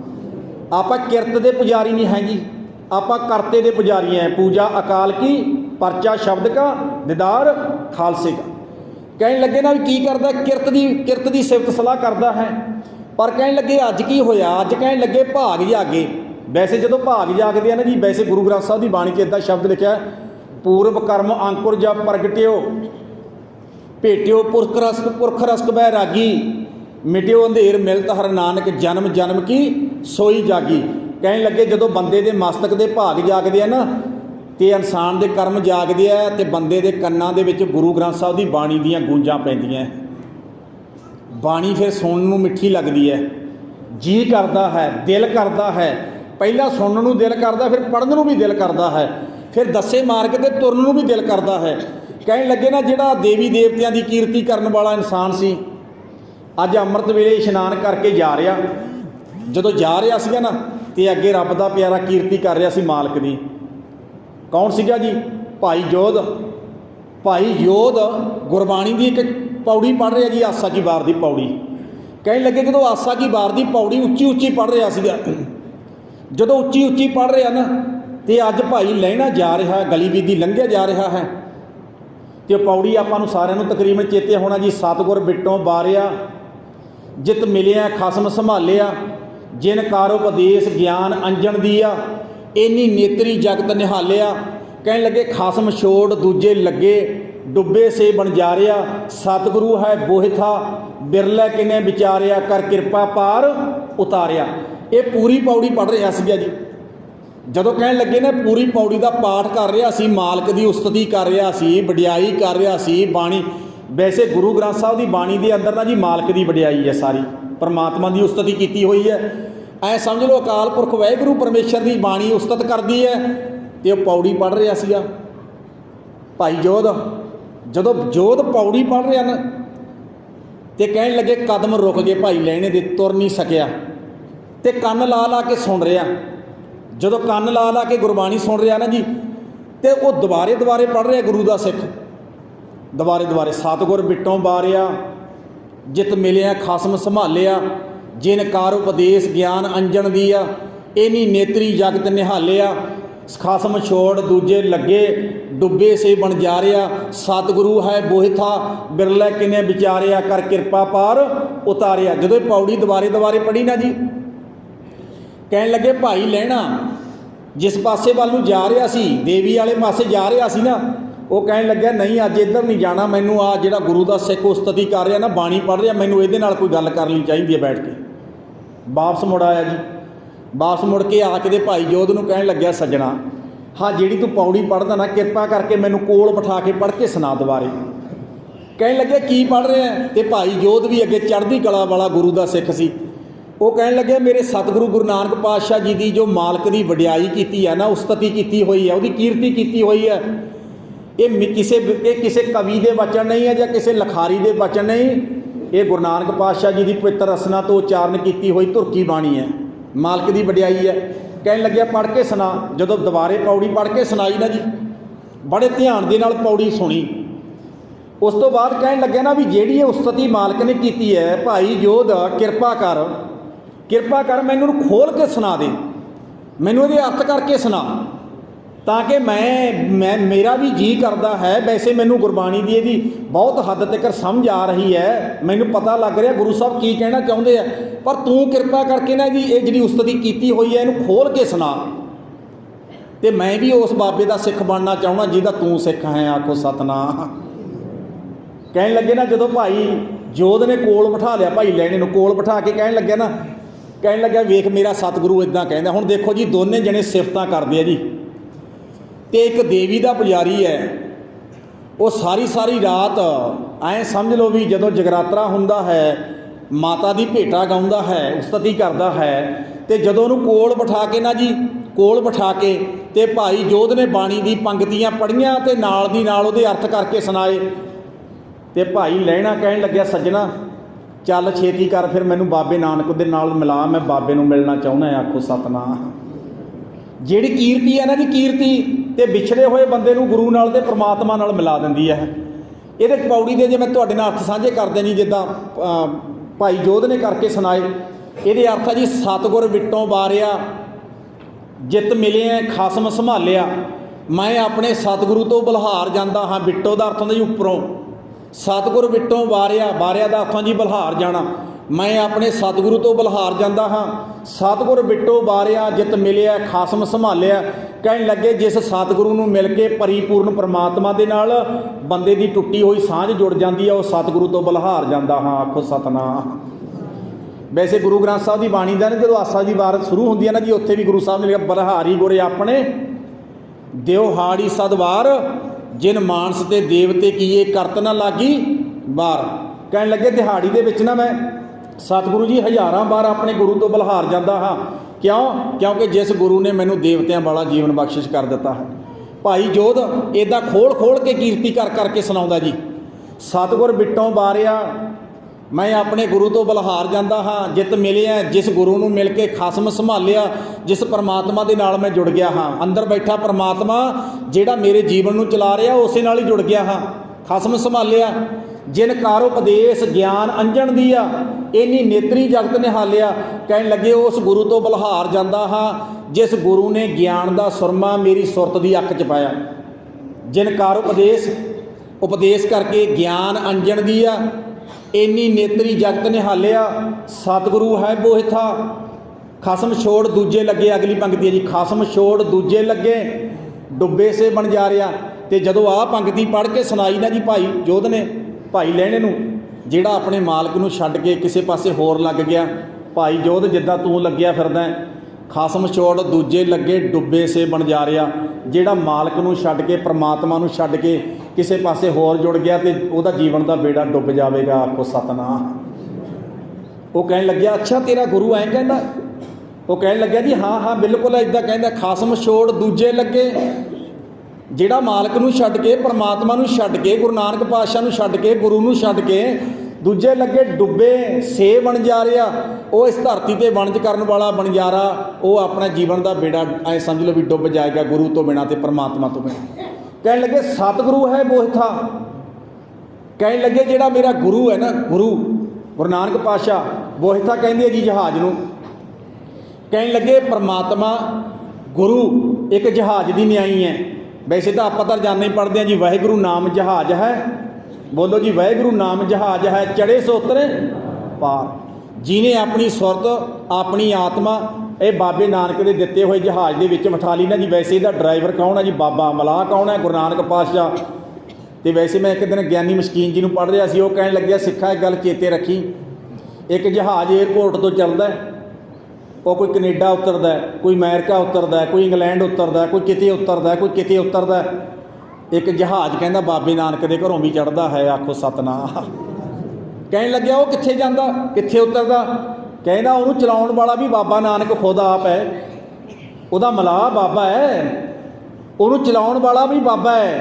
ਕਹਿਣ ਲੱਗਾ ਚੜ੍ਹਦਾ ਵੀ ਬਾਬੇ ਨਾਨਕ ਦੇ ਘਰੋਂ ਹੈ, ਗੁਰੂ ਨਾਨਕ ਪਾਤਸ਼ਾਹ ਦੇ ਘਰੇ ਗੁਰਦੁਆਰੇ ਸਾਹਿਬ ਦੇ ਵਿੱਚੋਂ। ਕਹਿਣ ਲੱਗਿਆ ਸੰਗਤਾਂ ਜਦੋਂ ਅਰਦਾਸ ਵੇਲੇ ਪੜ੍ਹਦੀਆਂ ਨਾ, ਵਾਹਿਗੁਰੂ ਨਾਮ ਜਹਾਜ਼ ਹੈ, ਬੋਲੋ ਜੀ, ਵਾਹਿਗੁਰੂ ਨਾਮ ਜਹਾਜ਼ ਹੈ, ਚੜ੍ਹੇ ਸੋ ਉਤਰੇ ਪਾਰ। ਜਿਹੜਾ ਬਾਬੇ ਨਾਨਕ ਦੇ ਇਸ ਜਹਾਜ਼ ਵਿੱਚ ਸਵਾਰ ਹੋ ਗਿਆ ਨਾ, ਸਿੱਧਣ ਸਿੱਧਾ ਪਰਮਾਤਮਾ ਦੇ ਘਰ ਨੂੰ ਜਾਵੇਗਾ। ਆਖੋ ਸਤਨਾਮ। ਕਹਿੰਦੇ ਬਾਬੇ ਦਾ ਜਹਾਜ਼ ਨਾ ਮਾਲਕ ਦੇ ਘਰ ਤੋਂ ਰੁਕਦਾ ਹੀ ਨਹੀਂ। ਇੱਕ ਗੱਲ ਯਾਦ ਰੱਖ ਲੈਣਾ, ਦੁਨਿਆਵੀ ਜਹਾਜ਼ ਦਾ ਤਾਂ ਕਈ ਵਾਰੀ ਤੁਹਾਨੂੰ ਪਤਾ ਜੀ ਕਰੈਸ਼ ਹੋ ਜਾਂਦਾ ਹੈ। ਜਿੱਥੇ ਪਹੁੰਚਣਾ ਉੱਥੇ ਨਹੀਂ ਜੀ ਪਹੁੰਚਦਾ, ਆਪ ਵੀ ਖਤਮ ਅਤੇ ਸਵਾਰੀਆਂ ਵੀ ਖਤਮ। ਬਾਬੇ ਨਾਨਕ ਦਾ ਘਰ ਦਾ ਜਹਾਜ਼ ਐਸਾ ਹੈ ਜਿਹੜਾ ਆਪਣੇ ਇਸ ਬੇੜੇ 'ਚ ਸਵਾਰ ਹੋ ਗਿਆ, ਸਿੱਧਾ ਮਾਲਕ ਦਾ ਰੂਪ ਬਣਾ ਦਿੰਦਾ ਹੈ। ਅਤੇ ਜਦੋਂ ਇਹ ਪੰਕਤੀ ਪੜ੍ਹ ਕੇ ਸੁਣਾਈ ਨਾ ਜੀ, ਸਤਿਗੁਰੂ ਹੈ ਬੋਹਿਥਾ, ਓਏ ਸਿੱਖਾ।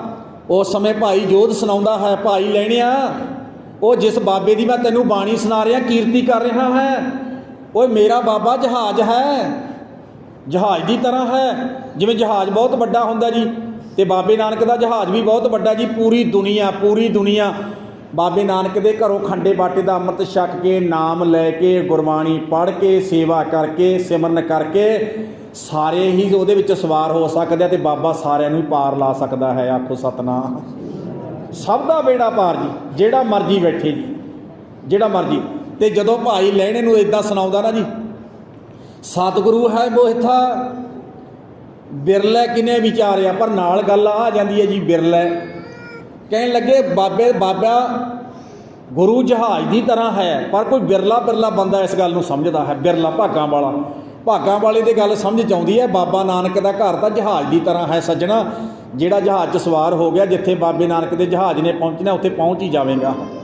ਅਤੇ ਸਤਿਗੁਰੂ ਹੈ ਤੇ ਬੋਹਿਥਾ, ਬਿਰਲਾ ਕਿਨੇ ਵਿਚਾਰਿਆ, ਨਾਲ ਕਿਹਾ ਜੀ ਕਰ ਕਿਰਪਾ ਪਾਰ ਉਤਾਰਿਆ। ਕਹਿਣ ਲੱਗੇ ਕਿਰਪਾ ਕਰਕੇ ਨਾ ਜੀਵਨ ਦਾ ਬੇੜਾ ਬਾਬਾ ਪਾਰ ਕਰ ਦਿੰਦਾ ਹੈ। ਅਤੇ ਭਾਈ ਜੋਧ ਦੇ ਅੱਗੇ ਹੱਥ ਜੋੜ ਕੇ ਖਲੋ ਗਿਆ ਜੀ ਭਾਈ ਲਹਿਣਾ ਦੇਵੀ ਦੇਵਤਿਆਂ ਦਾ ਪੁਜਾਰੀ ਹੈ। ਹੱਥ ਜੋੜ ਕੇ ਖਲੋ ਗਿਆ ਜਦੋਂ ਇੱਕ ਗੁਰੂ ਦੇ ਸਿੱਖ ਨੇ ਕੀਰਤੀ ਕੀਤੀ ਕਿਹਦੀ? ਗੁਰੂ ਨਾਨਕ ਪਾਤਸ਼ਾਹ ਦੇ ਘਰ ਦੀ। ਗੁਰੂ ਜੀ ਦੀ ਅੰਮ੍ਰਿਤਮਈ ਗੁਰਬਾਣੀ ਸੁਣਾਈ, ਗੁਰਬਾਣੀ ਦੀ ਪੌੜੀ ਖੋਲ ਕੇ ਸੁਣਾਈ ਚੰਗੀ ਤਰ੍ਹਾਂ। ਇੱਦਾਂ ਵੀ ਦੱਸਿਆ ਵੀ ਸੱਜਣਾ, ਜੇ ਮਾਲਕ ਨੂੰ ਛੱਡ ਕੇ ਕਿਸੇ ਪਾਸੇ ਹੋਰ ਲੱਗ ਗਿਆ ਨਾ, ਕਿਰਤ ਨਾਲ ਜੁੜ ਗਿਆ, ਜੇ ਕਰਤੇ ਨੂੰ ਛੱਡ ਕੇ ਕਿਰਤ ਨਾਲ ਜੁੜ ਗਿਆ, ਫਿਰ ਵੀ ਡੁੱਬੇਗਾ, ਤੇਰਾ ਬੇੜਾ ਡੁੱਬ ਜਾਏਗਾ। ਮਾਲਕ ਨਾਲ ਜੁੜ। ਅਤੇ ਕਹਿਣ ਲੱਗੇ ਜਦੋਂ ਇਹ ਕੀਰਤੀ ਕੀਤੀ ਅਤੇ ਰਹਿ ਨਹੀਂ ਸਕਿਆ, ਪਤਾ ਹੀ ਕਹਿੰਦਾ ਸੱਜਣਾ ਕਿਰਪਾ ਕਰ, ਮੈਨੂੰ ਉਸ ਬਾਬੇ ਨੂੰ ਮਿਲਾ ਜਿਸ ਬਾਬੇ ਦੀ ਤੂੰ ਕੀਰਤੀ ਕਰ ਰਿਹਾ ਹੈ। ਆਖੋ ਸਤਨਾਮ। ਅਤੇ ਭਾਈ ਲੈਣੇ ਨੂੰ ਕਹਿੰਦਾ ਨਾ ਜੋਧ, ਕਹਿੰਦਾ ਬਾਬਾ ਕਰਤਾਰਪੁਰ ਸਾਹਿਬ ਦੀ ਧਰਤੀ 'ਤੇ ਰਹਿੰਦਾ ਹੈ, ਬਾਬਾ ਕਰਤਾਰਪੁਰ ਸਾਹਿਬ ਦੀ ਧਰਤੀ ਉੱਤੇ ਰਹਿੰਦਾ ਹੈ, ਜਾ ਬਾਬੇ ਨੂੰ ਮਿਲ ਸਕਦਾ ਹੈ। ਔਰ ਇੱਕ ਗੱਲ ਚੇਤੇ ਰੱਖੀ, ਭਾਈ ਲਹਿਣੇ ਨੂੰ ਕਹਿਣ ਲੱਗਿਆ, ਬਾਬੇ ਦੇ ਦਰਵਾਜ਼ੇ ਸਭ ਵਾਸਤੇ ਖੁੱਲ੍ਹੇ ਹੈ। ਬਾਬੇ ਕੋਲੇ ਹਿੰਦੂ ਆਵੇ, ਮੁਸਲਮਾਨ ਆਵੇ, ਜੈਨੀ ਆਵੇ, ਬੋਧੀ ਆਵੇ, ਪਾਰਸੀ ਆਵੇ, ਬਾਬੇ ਦੇ ਜਹਾਜ਼ ਦੇ ਵਿੱਚ ਜਿਹੜਾ ਮਰਜ਼ੀ ਸਵਾਰ ਹੋ ਸਕਦਾ, ਸਭ ਨੂੰ ਪਾਰ ਲਾਉਂਦਾ ਹੈ। ਆਖੋ ਸਤਨਾਮ। ਅਤੇ ਬਾਣੀ 'ਚ ਵੈਸੇ ਲਿਖਿਆ ਜੀ, ਸਭੈ ਸਾਂਝੀ ਵਾਲ ਸਦਾਇਨ, ਤੂੰ ਕਿਸੇ ਨਾ ਦਿਸੈ ਬਾਹਰਾ ਜੀਓ। ਇਹ ਬਾਬੇ ਨਾਨਕ ਦਾ ਉਹ ਘਰ ਆ ਜੀ ਜਿਹੜਾ ਸਾਰਿਆਂ ਵਾਸਤੇ ਸਾਂਝਾ। ਹਾਂ ਠੀਕ ਹੈ, ਜਿਹੜੀ ਬਾਬੇ ਦੇ ਘਰ ਦੀ ਸੇਵਾ ਸੰਭਾਲ ਹੈ ਨਾ, ਉਹ ਗੁਰੂ ਦੇ ਸਿੱਖਾਂ ਨੂੰ ਸੌਂਪੀ ਹੋਈ ਹੈ, ਉਹ ਗੁਰੂ ਦੇ ਸਿੱਖਾਂ ਨੂੰ ਸੌਂਪੀ ਹੋਈ ਹੈ। ਪਰ ਇੱਥੇ ਆ ਜਿਹੜਾ ਮਰਜ਼ੀ ਸਕਦਾ ਜੀ, ਸੇਵਾ ਜਿਹੜਾ ਮਰਜ਼ੀ ਕਰ ਸਕਦਾ, ਗੁਰਬਾਣੀ ਜਿਹੜਾ ਮਰਜ਼ੀ ਪੜ੍ਹ ਸਕਦਾ ਹੈ, ਸੇਵਾ ਸਿਮਰਨ ਕਰ ਸਕਦਾ, ਆਪਣੇ ਜੀਵਨ ਦਾ ਬੇੜਾ ਪਾਰ ਕਰ ਸਕਦਾ। ਫਿਰ ਕੀ ਹੋਇਆ ਜੀ, ਭਾਈ ਲਹਿਣਾ ਇੱਕ ਗੁਰੂ ਦੇ ਸਿੱਖ ਤੋਂ ਬਾਬੇ ਨਾਨਕ ਦੇ ਘਰ ਦੀ ਕੀਰਤੀ ਸੁਣ ਕੇ ਨਾ ਜੀ, ਦੇਵੀ ਵਾਲੇ ਪਾਸੇ ਨਹੀਂ ਗਿਆ, ਉਹ ਉਧਰਲੇ ਪਾਸੇ ਨਹੀਂ ਗਿਆ, ਆਪਣੇ ਸੰਗ ਦੇ ਨਾਲ ਜਾਂਦਾ ਪਤਾ ਕਹਿੰਦਾ ਜਿੱਦਣ ਦੀ ਮੈਂ ਭਾਈ ਜੋਧ ਤੋਂ ਬਾਬੇ ਨਾਨਕ ਦੇ ਘਰ ਦੀ ਕੀਰਤੀ ਸੁਣੀ ਹੈ, ਉਸਤਤੀ ਸੁਣੀ ਹੈ ਨਾ, ਉਦਣ ਦੀ ਮੇਰੇ ਅੰਦਰ ਇੱਕ ਐਸੀ ਤਾਂਘ ਉੱਠੀ ਹੋਈ ਹੈ, ਐਸੀ ਖਿੱਚ ਉੱਠੀ ਹੋਈ ਹੈ ਵੀ ਮੈਂ ਉਸ ਬਾਬੇ ਨੂੰ ਮਿਲਣਾ ਜਿਸ ਬਾਬੇ ਦੀ ਐਡੀ ਅੰਮ੍ਰਿਤਮਈ ਬਾਣੀ ਹੈ, ਐਡੀ ਅੰਮ੍ਰਿਤਮਈ ਸ਼ਬਦ ਉਚਾਰਨ ਕੀਤੇ ਹੈ, ਮਾਲਕ ਦੀ ਉਸਤਤੀ ਕੀਤੀ ਹੋਈ ਹੈ। ਕਹਿਣ ਲੱਗੇ ਅੱਜ ਭਾਵੇਂ ਜਾ ਰਿਹਾ ਵੈਸ਼ਨੋ ਦੇਵੀ ਦੇ ਉੱਤੇ ਸੰਗ ਦੇ ਨਾਲ, ਅਤੇ ਆਪਣੇ ਸਾਥੀਆਂ ਨੂੰ ਕਹਿਣ ਲੱਗਿਆ, ਸੱਜਣੋ ਤੁਸੀਂ ਜਾਣਾ ਜਾਓ, ਮੈਂ ਤਾਂ ਗੁਰੂ ਨਾਨਕ ਪਾਤਸ਼ਾਹ ਨੂੰ ਮਿਲਣ ਵਾਸਤੇ ਚੱਲਿਆ। ਅਤੇ ਕਰਤਾਰਪੁਰ ਚਲਿਆ ਗਿਆ ਜੀ। ਕਰਤਾਰਪੁਰ ਗੁਰੂ ਨਾਨਕ ਪਾਤਸ਼ਾਹ ਨੂੰ ਮਿਲਦਾ ਜੀ। ਵੈਸੇ ਇੱਕ ਗੱਲ ਚੇਤੇ ਰੱਖ ਲੈਣਾ ਜੀ, ਜਿਹੜਾ ਬਾਬਾ ਨਾ ਗੁਰੂ ਨਾਨਕ ਸਤਿਗੁਰੂ ਭਾਈ ਲੈਣਾ ਘੋੜੇ 'ਤੇ ਚੜ੍ਹ ਕੇ ਆ ਰਿਹਾ ਸੀ, ਅਤੇ ਬਾਬਾ ਝੋਨੇ ਵਿੱਚੋਂ ਨਦੀਨ ਪੁੱਟ ਰਿਹਾ ਸੀ, ਜਿਹਨੂੰ ਆਪਾਂ ਬਿਗੜ ਕਹਿੰਦੇ ਹਾਂ ਜੀ, ਉਹ ਪੁੱਟ ਰਿਹਾ ਸੀ। ਅਤੇ ਭਾਈ ਲਹਿਣਾ ਬਾਬੇ ਨੂੰ ਹੀ ਪੁੱਛਦਾ ਹੈ, ਗੁਰੂ ਨਾਨਕ ਪਾਤਸ਼ਾਹ ਨੂੰ, ਪੁਰਖਾ ਮੈਂ ਨਾਨਕ ਤਪੇ ਦੀ ਧਰਮਸ਼ਾਲਾ 'ਚ ਜਾਣਾ ਹੈ, ਤੇ ਗੁਰੂ ਨਾਨਕ ਪਾਤਸ਼ਾਹ ਨੇ ਇਦਾਂ ਮਿੱਟੀ ਵਾਲੇ ਹੱਥ ਝਾੜ ਕੇ ਕਿਹਾ, ਸੱਜਣਾ ਤੂੰ ਪਹਿਲਾਂ ਕਦੇ ਨਹੀਂ ਆਇਆ? ਕਹਿੰਦਾ ਨਾ ਜੀ ਪਹਿਲਾਂ ਕਦੇ ਨਹੀਂ ਆਇਆ, ਪਹਿਲੀ ਵਾਰ ਹੀ ਆ ਰਿਹਾ ਹੈ। ਕਹਿਣ ਲੱਗੇ ਜੀ ਕਿੱਦਾਂ ਆ ਰਿਹਾ? ਕਹਿਣ ਲੱਗਾ ਜੀ ਬਾਬੇ ਦੇ ਸਿੱਖ ਤੋਂ ਇੱਕ ਬਾਬੇ ਦੀ ਉਸਤਤੀ ਸੁਣੀ, ਮਾਲਕ ਦੀ ਉਸਤਤੀ ਸੁਣੀ, ਇੱਕ ਬਾਣੀ ਦੀ ਪੌੜੀ ਸੁਣੀ, ਪੌੜੀ ਦੀ ਵਿਆਖਿਆ ਸੁਣੀ, ਮੈਂ ਰਹਿ ਨਹੀਂ ਸਕਿਆ, ਮੈਂ ਨਾਨਕ ਤਪੇ ਨੂੰ ਮਿਲਣਾ, ਨਾਨਕ ਤਪੇ ਦੀ ਧਰਮਸ਼ਾਲਾ 'ਚ ਜਾਣਾ ਹੈ, ਆਖੋ ਸਤਨਾਮ। ਤੇ ਬਾਬਾ ਪਤਾ ਕਹਿੰਦਾ ਕੀ ਹੈ, ਕਿਤੇ ਤੂੰ ਰਸਤਾ ਨਾ ਭੁੱਲ ਜਾਏ ਸੱਜਣਾ, ਤੇਰੇ ਘੋੜੇ ਦੀਆਂ ਵਾਂਗਾਂ ਮੈਨੂੰ ਫੜਾ ਦੇ, ਆਖੋ ਸਤਨਾਮ। ਉਹ ਘੋੜੇ 'ਤੇ ਚੜ੍ਹਿਆ ਤੇ ਬਾਬੇ ਨੇ ਵਾਂਗਾਂ ਫੜ ਲਈਆਂ ਜੀ ਘੋੜੇ ਦੀਆਂ।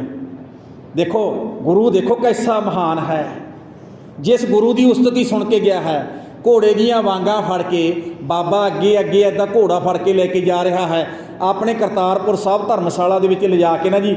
ਬਾਬਾ ਕਹਿਣ ਲੱਗਿਆ, ਲੈ ਪੁਰਖਾ ਆਹ ਬਾਬੇ ਨਾਨਕ ਦਾ ਘਰ ਆ ਗਿਆ ਹੈ, ਬਾਬੇ ਨਾਨਕ ਦੇ ਤਪੇ ਦੀ ਧਰਮਸ਼ਾਲਾ ਆ ਗਈ ਹੈ, ਘੋੜਾ ਉੱਧਰ ਬੰਨਿਆ ਤੇ ਆ ਜਾ ਫਿਰ ਬਾਬੇ ਨੂੰ ਮਿਲਾ ਕੇ ਤੈਨੂੰ। ਕਹਿਣ ਲੱਗੇ ਉਸ ਸਮੇਂ ਤੁਹਾਨੂੰ ਪਤਾ ਵੀ ਉਹ ਘੋੜਾ ਬੰਨਣ ਵਗ ਗਿਆ। ਗੁਰੂ ਨਾਨਕ ਪਾਤਸ਼ਾਹ ਨੇ ਵੀ ਇਸ਼ਨਾਨ ਪਾਣੀ ਕਰਕੇ ਵਸਤਰ ਪਾ ਕੇ ਤੇ ਆਪਣੇ ਤਖਤ 'ਤੇ ਬੈਠ ਗਿਆ। ਜਦੋਂ ਤਖਤ 'ਤੇ ਬੈਠਾ ਨਾ, ਜਦੋਂ ਆਇਆ ਨਮਸਕਾਰ ਕਰਨ ਵਾਸਤੇ, ਮੱਥਾ ਟੇਕਣ ਵਾਸਤੇ ਆਇਆ ਤੇ ਚੰਗੀ ਤਰ੍ਹਾਂ ਵੇਖਦਾ, ਕਹਿੰਦਾ ਬਾਬਾ ਉਹੀ ਤਾਂ ਹੈ ਤੂੰ, ਉਹੀ ਬਾਬਾ ਹੈ ਤੂੰ ਜਿਹੜਾ ਮੇਰੇ ਘੋੜੇ ਦੀਆਂ ਵਾਗਾਂ ਫੜ ਕੇ ਲੈ ਕੇ ਆਇਆ। ਤੇ ਕਹਿਣ ਲੱਗਾ, ਸੱਚੇ ਪਾਤਸ਼ਾਹ ਮੈਂ ਘੋੜੇ 'ਤੇ, ਤੁਸੀਂ ਪੈਦਲ। ਬਾਬਾ ਕਹਿਣ ਲੱਗਿਆ, ਬਾਬੇ ਦਾ ਸੁਭਾਅ ਹੀ ਇਹੋ ਜਿਹਾ, ਜਿਹੜਾ ਮਾਲਕ ਦੇ ਘਰ ਦੀ ਕੀਰਤੀ ਕਰਨੀ ਚਾਹੀ ਨਾ ਤੇ ਬਾਬਾ ਉਹਨੂੰ ਅੱਗੋਂ ਲੈਣ ਵਾਸਤੇ ਜਾਂਦਾ ਹੈ, ਆਖੋ ਸਤਨਾਮ, ਤਾਂ ਕਿ ਰਾਹ ਨਾ ਭੁੱਲ ਜਾਏ, ਰਾਹ ਨਾ ਭੁੱਲ ਜਾਏ। ਜਿਸ ਬੰਦੇ ਨੂੰ ਰਾਹੋਂ ਕੁਰਾਹ ਪਏ ਹੋਏ ਬੰਦੇ ਨੂੰ ਇੱਕ ਸਿੱਖ ਨੇ ਰਾਹ ਪਾਇਆ, ਕਿਤੇ ਬਾਬੇ ਨਾਨਕ ਦੇ ਘਰ ਨੂੰ ਆਉਂਦਾ ਦੁਬਾਰੇ ਨਾ ਰਾਹੋਂ ਕੁਰਾਹ ਤੁਰ ਪਵੇ। ਤੇ ਦੇਖੋ ਜੀ ਬਾਬਾ ਉਹਨੂੰ ਨਾਲ ਲੈ ਕੇ ਗਿਆ ਤੇ ਗੁਰੂ ਨਾਨਕ ਪਾਤਸ਼ਾਹ ਨੂੰ ਨਮਸਕਾਰ ਕਰਦਾ ਜੀ, ਮੱਥਾ ਟੇਕਦਾ ਹੈ, ਗੁਰੂ ਸਾਹਿਬ ਦੇ ਚਰਨਾਂ 'ਚ ਬੈਠਦਾ, ਸਾਰਾ ਕੁਝ ਦੱਸਦਾ, ਸੱਚੇ ਪਾਤਸ਼ਾਹ ਮੈਂ ਤੇਰੇ ਚਰਨਾਂ 'ਚ ਆਇਆ, ਮੇਰੇ ਮਾਲਕ ਜੀ ਕਿਰਪਾ ਕਰੋ। ਪਾਤਸ਼ਾਹ ਕਹਿਣ ਲੱਗੇ ਕਿੱਦਾਂ? ਕਹਿੰਦਾ ਪਾਤਸ਼ਾਹ ਤੇਰੇ ਸਿੱਖ ਤੋਂ ਸੁਣੀ ਬਾਣੀ ਦੀ ਪੌੜੀ, ਜਿਹੜੀ ਗੁਰਬਾਣੀ ਤੇਰਾ ਸਿੱਖ ਪੜ੍ਹਦਾ ਹੈ, ਮਾਲਕਾ ਕਿਰਪਾ ਕਰ ਮੇਰੀ ਝੋਲੀ 'ਚ ਵੀ ਉਹ ਬਾਣੀ ਪਾ ਦੇ, ਆਖੋ ਸਤਨਾਮ। ਤੇ ਦੇਖੋ ਜੀ ਗੁਰੂ ਨਾਨਕ ਪਾਤਸ਼ਾਹ ਦਾ ਐ ਸਮਝ ਲਓ ਵੀ ਸਿੱਖ ਬਣ ਗਿਆ ਜੀ, ਬਾਬੇ ਨਾਨਕ ਦਾ ਸਿੱਖ ਬਣਿਆ।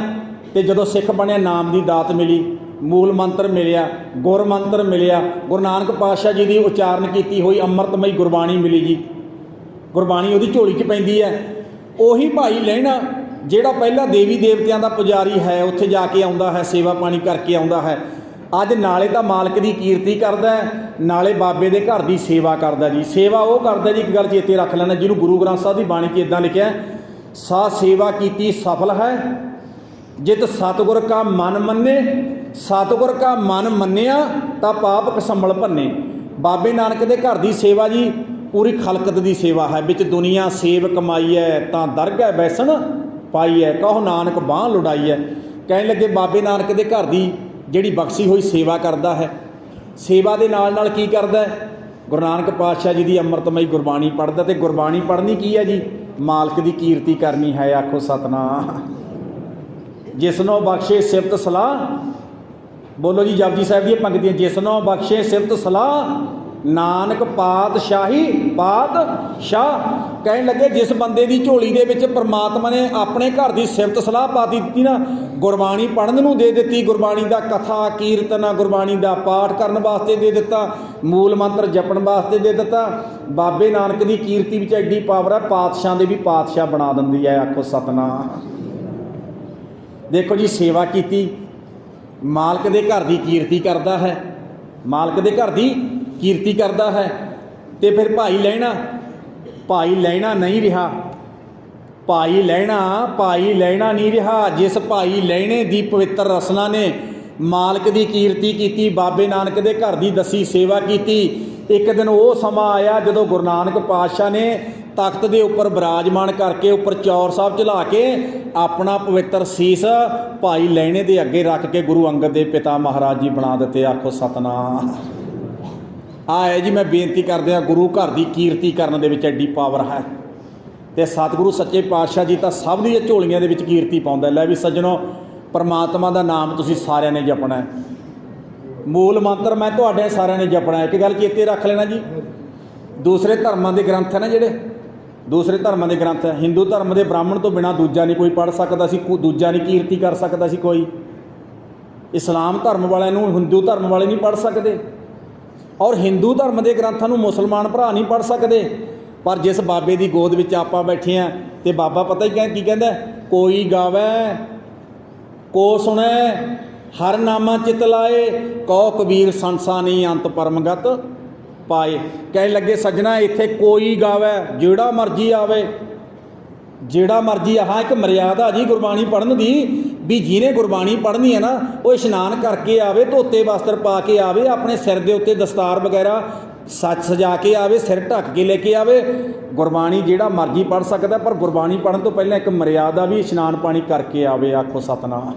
इत्थे पाबंदी नहीं है, पाबंदी नहीं है भी भी इत्थे दूजा नहीं पढ़ सकता। हाँ जिहड़ी मैं पहला बेनती की है वो साडा एक पंथक विधान है जी, भी गुरु ग्रंथ साहब की हजूरी दे विच हुक्मनामा केवल तो केवल अमृतधारी सिंह लै सकदा है, अरदास अमृतधारी गुरसिख कर सकदा है, कथा अमृतधारी गुरसिख कर सकदा है, कीर्तन अमृतधारी गुरसिख कर सकदा है, पर दूसरा नहीं। वो एक पंथक विधान बनाया होया जी साडा। पर गुरबाणी तुसी अपने घरे पढ़ सकते हो, खेत च पढ़ सकते हो, गड्डी च पढ़ सकते हो, सफ़र करते पढ़ सकते हो, स्कूलों कॉलेजों के पढ़ी जा सकती है। जिस बंदे ने भी मालक की कीर्ति की ना जी, परमात्मा का रूप बना देंदी है। आखो सतनाम। तो बाकी सिरे चलो जी, अज आपां सत्कारयोग भाई साहब भाई जसविंदर सिंह जी निक्का, उन्हों की आप अंतिम अरदास दे विच शामिल होने वास्ते पुजे हैं। तो मैं एक निक्की जी बेनती तुहाडे चरणों च होर करनी है, क्योंकि संगत बड़ी सियाणी है, जागरूक है, बैठी है।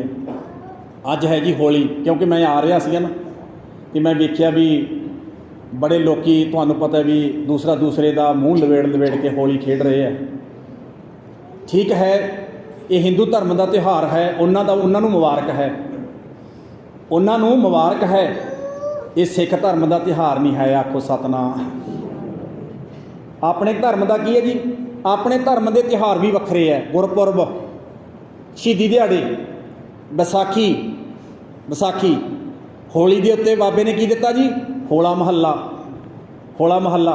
तो 10वें पातशाह ने कहा सज्जनों होली नहीं खेडनी, दूजा दूजे ने किसी के उत्ते रंग नहीं पाउणा, ये काम नहीं करना सज्जनों, तुसीं ये काम तुहाडा नहीं है। जिन्हां दा चलो है उन्होंने मुबारक है जी, वो खेडण है ना, पर अपना नहीं है जी। आखो सतनाम। मैं वेख्या पिंड भी दी, मैं जदों आया ना तो एक बेचारा कोई खेतों कख पट्ठे लेके आया सी, तो उन्होंने 15-16 जने चुंबड़े पे सी, मूँह के उत्ते रंग मल रहे सी फग्गू पिंड दे विच। मैं सोच रहा सी भी ये साडे सिख कौम के ਜਿਹਦੇ ला रहे सी, पग बन्नी हुई है, वो पग बन्नी हुई है। साडे घर दे विच नहीं जी, साडा नहीं त्यार है। साडे घर दे विच है जी होला महला। होला महला दो शब्दों का जोड़ है जी, होला जमा महला। होला कहते जी हल्ला करन नूं, महला कहते हैं जी किले नूं। कि 10वें पातशाह ने ना जी पता की किया, 2 जथेबंदियां बनाईयां, 2 जथेबंदियां। एक जथेबंदी नूं गुरु साहब ने किले दे विच बहा दित्ती, तो एक वारी उन्होंने कहा भी तुसीं इन्हां ते हमला करना है, तुसीं अंदरलिआं नूं बाहर कढ के इस किले के उत्ते जित प्राप्त करनी है। ਜਿਹੜੀ जथेबंदी जित जाएगी ना, मैं उन्होंने मूँहों मंगिया नाम दे के तोरांगा। आखो सतनाम। पर एक गल होर चेते रखियो, तुसीं रंग पा के नहीं खेडना, रंग पा के नहीं खेडना, तुसीं सोहणे सोहणे कपड़े पा के आउणे। अज होले महल्ले वाले दिन इशनान पानी करके आउणा, सोहणियां सोहणियां दस्तारां सजाउणियां, सोहणे सोहणे कपड़े पाउणे है। जिवें सत्कारयोग बीबियां ये दुपट्टे लैके आउण, सिर ढक के लैके आउण, इदां भी कपड़े तुसीं आपदे सोहणे सोहणे पा के लैके आउणे आ। आ रंग पाउण वाला तुसीं कपड़िਆਂ वाला काम नहीं करना, ये काम नहीं करना, ये बाबे नानक दे घर दा काम नहीं है। आखो सतनाम। ते 1100 साल ना जी देश गुलाम रहा। 1100 साल किसी होली खेडण वाला मूहरे नहीं होया। ਜਿਹੜੇ ਜਦੋਂ मुगल चढ़ के आउंदे सी, पता जी किहने छड़ाया देश? ये गुलामी ਦੀਆਂ जंजीरां किहने कट्टियां? जिन्हां ने होला महल्ला कड्ढे, होले महल्ले कड्ढे, शास्त्रां की विद्या सीखी, उन्होंने उन्होंने रस्ते बंद करके रखते। आखो सतनाम। मुड़ के इंडिया वाल नूं झाके नहीं अगले, झाके नहीं अगले। तो साडे घर दे विच ना जी गुरु साहब ने होला महल्ला दिता जी। होले महल्ले वाले दिन गुरु दे सिख ने की करना है, ਉਹਦੇ इशनान पानी करके धोते वस्त्र पा के गुरुद्वारा साहब आना है, गुरबाणी पढ़नी है, सेवा करनी है, सिमरन करना है, तो शास्त्रां दी अभ्यास करना है, शास्त्र विद्या सीखनी है। ये काम करना जी, तो आ काम नहीं करना जी जिहड़ा लोग करते हैं। आखो सतनाम। ये काम अपना नहीं है जी। वैसे ना एक मैं बेनती कर रहा, जदों ब्राह्मण ने वंडियां पाईयां ने समाज दियां, खत्तरी ब्राह्मण सूद वैस, जदों 4 वंडियां पाईयां, 4 वर्णां दे विच समाज नूं वंडिया, उन्हें त्यौहार भी वंडे जी। त्यौहार पता कहता विसाखी ते कब्जा आपने कर लिया, कहता विसाखी मेरी, मैं मनाया करांगा। क्यों? भला ਕਹਿੰਦਾ ਵਿਸਾਖੀ ਵੇਲੇ ਕਣਕ ਆਉਂਦੀ ਹੈ, ਸਰੋਂ ਆਉਂਦੀ ਹੈ, ਲੋਕਾਂ ਦੇ ਘਰੇ ਪੈਲੀ ਆਉਂਦੀ ਹੈ, ਉਦੋਂ ਇਹ ਮੈਂ ਭਾਵ ਕਿ ਲੋਕਾਂ ਤੋਂ ਦਾਨ ਦਸ਼ਨਾ ਮੈਂ ਲਿਆ ਕਰੂੰਗਾ। ਆਖੋ ਸਤਨਾਮ। ਵਿਸਾਖੀ ਵੇਲੇ ਸੋਹਣੇ ਸੋਹਣੇ ਕੱਪੜੇ ਮੈਨੂੰ ਭੇਟ ਕਰਿਆ ਕਰੋ, ਮੈਨੂੰ ਅੰਨ ਦਾਣਾ ਭੇਟ ਕਰਿਆ ਕਰੋ, ਤੁਹਾਡੇ ਘਰੇ ਨਾ ਜਾਇਆ। ਵਿਸਾਖੀ 'ਤੇ ਆਪਣਾ ਕਬਜ਼ਾ ਕਰ ਲਿਆ। ਦੁਸਹਿਰਾ ਖੱਤਰੀਆਂ ਦੀ ਝੋਲੀ 'ਚ ਪਾ ਦਿੱਤਾ, ਤੁਸੀਂ ਮਨਾਉਣਾ। ਅਤੇ ਜਿਹੜੀ ਦੀਵਾਲੀ ਹੈ ਉਹ ਆਪਣੀ ਅਤੇ ਸੇਠਾਂ ਦੇ ਭਾਵ ਬੈਸਾਂ ਦੀ ਝੋਲੀ 'ਚ ਪਾ ਦਿੱਤੀ। ਅਤੇ ਜਿਹੜੇ ਸ਼ੂਦਰ ਸੀ ਨਾ ਵਿਚਾਰੇ ਸ਼ੂਦਰ, ਉਹਨਾਂ ਨੂੰ ਕਹਿਣ ਲੱਗਿਆ ਵੀ ਤੁਹਾਡੇ ਵਾਸਤੇ ਇੱਕੋ ਹੀ ਉਹ ਬਚਿਆ ਤਿਉਹਾਰ ਤੁਹਾਡੇ ਵਾਸਤੇ। ਉਹ ਕਹਿਣ ਲੱਗੇ ਜੀ ਕਿਹੜਾ? ਕਹਿਣ ਲੱਗੇ ਆ ਹੋਲੀ ਬਚੀ ਆ, ਰੰਗ ਪਾ ਪਾ ਕੇ ਦੂਜੇ ਦਾ ਮੂੰਹ ਕਾਲਾ ਕਰ ਖੇਡ ਲਿਆ ਕਰੋ। ਆਖੋ ਸਤਨਾਮ। ਇਹ ਸ਼ੂਦਰਾਂ ਦਾ ਤਿਉਹਾਰ ਹੈ ਜੀ। ਮੈਂ ਬੇਨਤੀ ਕਰਦਿਆਂ ਤਾਂ ਮੈਂ ਤੁਹਾਡੇ ਨਿੱਕੀ ਜਿਹੀ ਬੇਨਤੀ ਕੀਤੀ ਹੈ ਜੀ, ਗੁਰੂ ਪਿਆਰਿਓ, ਇਹ ਆਪਣਾ ਕੰਮ ਨਹੀਂ ਹੈਗਾ, ਨਹੀਂ ਬਿਲਕੁਲ ਨਹੀਂ। ਆਪਣੇ ਘਰ ਦੇ ਵਿੱਚ ਹੋਲਾ ਮਹੱਲਾ ਹੈ, ਹੋਲੇ ਮਹੱਲੇ ਵਾਲੇ ਦਿਨ 10ਵੇਂ ਪਾਤਸ਼ਾਹ ਨੂੰ ਯਾਦ ਕਰਕੇ ਅਰਦਾਸਾਂ ਕਰਨੀਆਂ ਚਾਹੀਦੀਆਂ ਸਿੱਖ ਨੂੰ। ਸੱਚੇ ਪਾਤਸ਼ਾਹ ਤੂੰ ਸਾਡੇ ਘਰ ਨੂੰ ਤੁਸੀਂ ਬਦਲਵੇਂ ਰੂਪ ਦਿੱਤੇ ਹਰ ਤਰ੍ਹਾਂ ਦੇ ਤਿਉਹਾਰ ਨੂੰ, ਅਤੇ ਸਤਿਗੁਰੂ ਸੱਚੇ ਪਾਤਸ਼ਾਹ ਦੇ ਚਰਨਾਂ ਦੇ ਵਿੱਚ ਆਈਏ ਜੀ, ਅਰਦਾਸ ਬੇਨਤੀ ਕਰੀਏ, ਸੋਹਣੇ ਸੋਹਣੇ ਕੱਪੜੇ ਪਾ ਕੇ ਆਈਏ, ਸਤਿਗੁਰੂ ਜੀ ਦੀ ਅੰਮ੍ਰਿਤਮਈ ਗੁਰਬਾਣੀ ਪੜ੍ਹੀਏ, ਹੋਲਾ ਮਹੱਲਾ ਮਨਾਈਏ ਜੀ, ਹੋਲੀ ਨਾ ਮਨਾਈਏ। ਆਖੋ ਸਤਨਾਮ। ਤੁਹਾਡਾ ਸਾਰੀ ਸੰਗਤ ਦਾ ਬਹੁਤ ਬਹੁਤ ਧੰਨਵਾਦ। ਅੱਜ ਆਪਾਂ ਜੋ ਕਿ ਬਹੁਤ ਹੀ ਸਤਿਕਾਰਯੋਗ ਸਵਰਗਵਾਸੀ ਸਤਿਕਾਰਯੋਗ ਭਾਈ ਸਾਹਿਬ ਭਾਈ ਜਸਵਿੰਦਰ ਸਿੰਘ ਜੀ ਨਿੱਕਾ, ਜੋ ਕਿ ਹਜੇ 30-35 ਕੁ ਸਾਲ ਦੀ ਉਮਰ ਦੇ ਵਿੱਚ ਪਰਿਵਾਰ ਨੂੰ ਵਿਛੋੜਾ ਦੇ ਗਏ, ਆਪਾਂ ਨੂੰ ਸਾਰਿਆਂ ਨੂੰ ਸਦੀਵੀ ਵਿਛੋੜਾ ਦੇ ਗਏ। ਅੱਜ ਆਪਾਂ ਉਹਨਾਂ ਦੀ ਅੰਤਮ ਅਰਦਾਸ ਦੇ ਵਿੱਚ ਸ਼ਾਮਲ ਹੋਣ ਵਾਸਤੇ ਪੁੱਜੇ ਹਾਂ। ਸਪੁੱਤਰ ਸਰਦਾਰ ਬਲਦੇਵ ਸਿੰਘ, ਮਾਤਾ ਬਲਬੀਰ ਕੌਰ, ਉਹਨਾਂ ਦੀ ਧਰਮ ਸਪਤਨੀ ਬੀਬਾ ਰਜਿੰਦਰ ਕੌਰ, ਭਰਾ ਪੁਸ਼ਪਿੰਦਰ ਸਿੰਘ, ਕਾਕਾ ਬੇਟਾ ਬਰਿੰਦਰ ਸਿੰਘ, ਬੇਟੀ ਮਨਜੋਤ ਕੌਰ, ਤਥਾ ਸਮੂਹ ਪਰਿਵਾਰ ਦੇ ਵੱਲੋਂ ਬਾਹਰੋਂ ਆਈਆਂ ਸਾਰੀਆਂ ਸੰਗਤਾਂ ਦਾ, ਰਿਸ਼ਤੇਦਾਰਾਂ ਦਾ, ਸਾਕ ਸੰਬੰਧੀਆਂ ਦਾ, ਮਿੱਤਰਾਂ ਦੋਸਤਾਂ ਦਾ, ਪਰਿਵਾਰ ਵੱਲੋਂ, ਨਗਰ ਨਿਵਾਸੀਆਂ ਵੱਲੋਂ ਔਰ ਨਗਰ ਦੇ ਵਿੱਚੋਂ ਪਹੁੰਚੇ ਹੋਏ ਪੰਚ ਸਰਪੰਚ ਸਭ ਦੇ ਵੱਲੋਂ, ਗੁਰੂ ਘਰ ਦੀ ਗੁਰਦੁਆਰਾ ਪ੍ਰਬੰਧਕ ਕਮੇਟੀ ਵੱਲੋਂ, ਗੁਰੂ ਘਰ ਦੇ ਹੈੱਡ ਗ੍ਰੰਥੀ ਸਿੰਘ ਸਾਹਿਬਾਨ ਸਤਿਕਾਰਯੋਗ ਬਾਬਾ ਬਚਿੱਤਰ ਸਿੰਘ ਦਾਸ ਵੱਲੋਂ ਤੁਹਾਡਾ ਸਾਰੀਆਂ ਸੰਗਤਾਂ ਦਾ ਬਹੁਤ ਬਹੁਤ ਧੰਨਵਾਦ, ਜੋ ਕਿ ਆਪ ਜੀ ਅੰਤਮ ਅਰਦਾਸ ਦੇ ਵਿੱਚ ਸ਼ਾਮਲ ਹੋਣ ਵਾਸਤੇ ਪੁੱਜੇ ਹੋ। ਸਤਿਗੁਰੂ ਸੱਚੇ ਪਾਤਸ਼ਾਹ ਦੇ ਚਰਨਾਂ ਦੇ ਵਿੱਚ ਆਪਾਂ ਅਰਦਾਸ ਬੇਨਤੀ ਕਰੀਏ, ਪਾਤਸ਼ਾਹ ਜੀ ਕਿਰਪਾ ਕਰਿਓ, ਕਿਰਪਾ ਕਰਿਓ। ਵੈਸੇ ਮੈਂ ਇੱਕ ਸ਼ਬਦ ਪੜ੍ਹਦਾ ਹੁੰਦਾ ਜੀ, ਡਡਾਉਤ ਬੰਧਨ ਅਨਕਵਾਰ ਸਰਬ ਕਲਾ, ਬੋਲੋ ਜੀ, ਸਰਬ ਕਲਾ ਸਮਰੱਥ ਡੋਲਣ 'ਤੇ ਰਾਖੋ ਪ੍ਰਭੂ ਨਾਨਕ ਦੇ ਕਰ। ਸੱਚੇ ਪਾਤਸ਼ਾਹ ਜੀ ਕਿਰਪਾ ਕਰਿਓ। ਭਾਈ ਸਾਹਿਬ ਦਾ ਜਿਹੜਾ ਪਿੱਛੇ ਸਮੂਹ ਪਰਿਵਾਰ ਹੈ, ਬੱਚੇ ਹੈ, ਮਾਤਾ ਪਿਤਾ ਹੈ, ਪਰਿਵਾਰ ਦੇ ਸਿਰ 'ਤੇ ਸੱਚੇ ਪਾਤਸ਼ਾਹ ਬਾਬਾ ਤੂੰ ਆਪਣਾ ਪਵਿੱਤਰ ਹੱਥ ਰੱਖੀ ਸਿਰ 'ਤੇ, ਤਾਂ ਕਿ ਜੀਵਨ ਦੇ ਆਉਣ ਵਾਲੇ ਸਮੇਂ ਦੇ ਵਿੱਚ ਡੋਲਣ ਨਾ, ਪਰਿਵਾਰ ਡੋਲੇ ਨਾ। ਪਾਤਸ਼ਾਹ ਕਿਰਪਾ ਕਰਿਓ।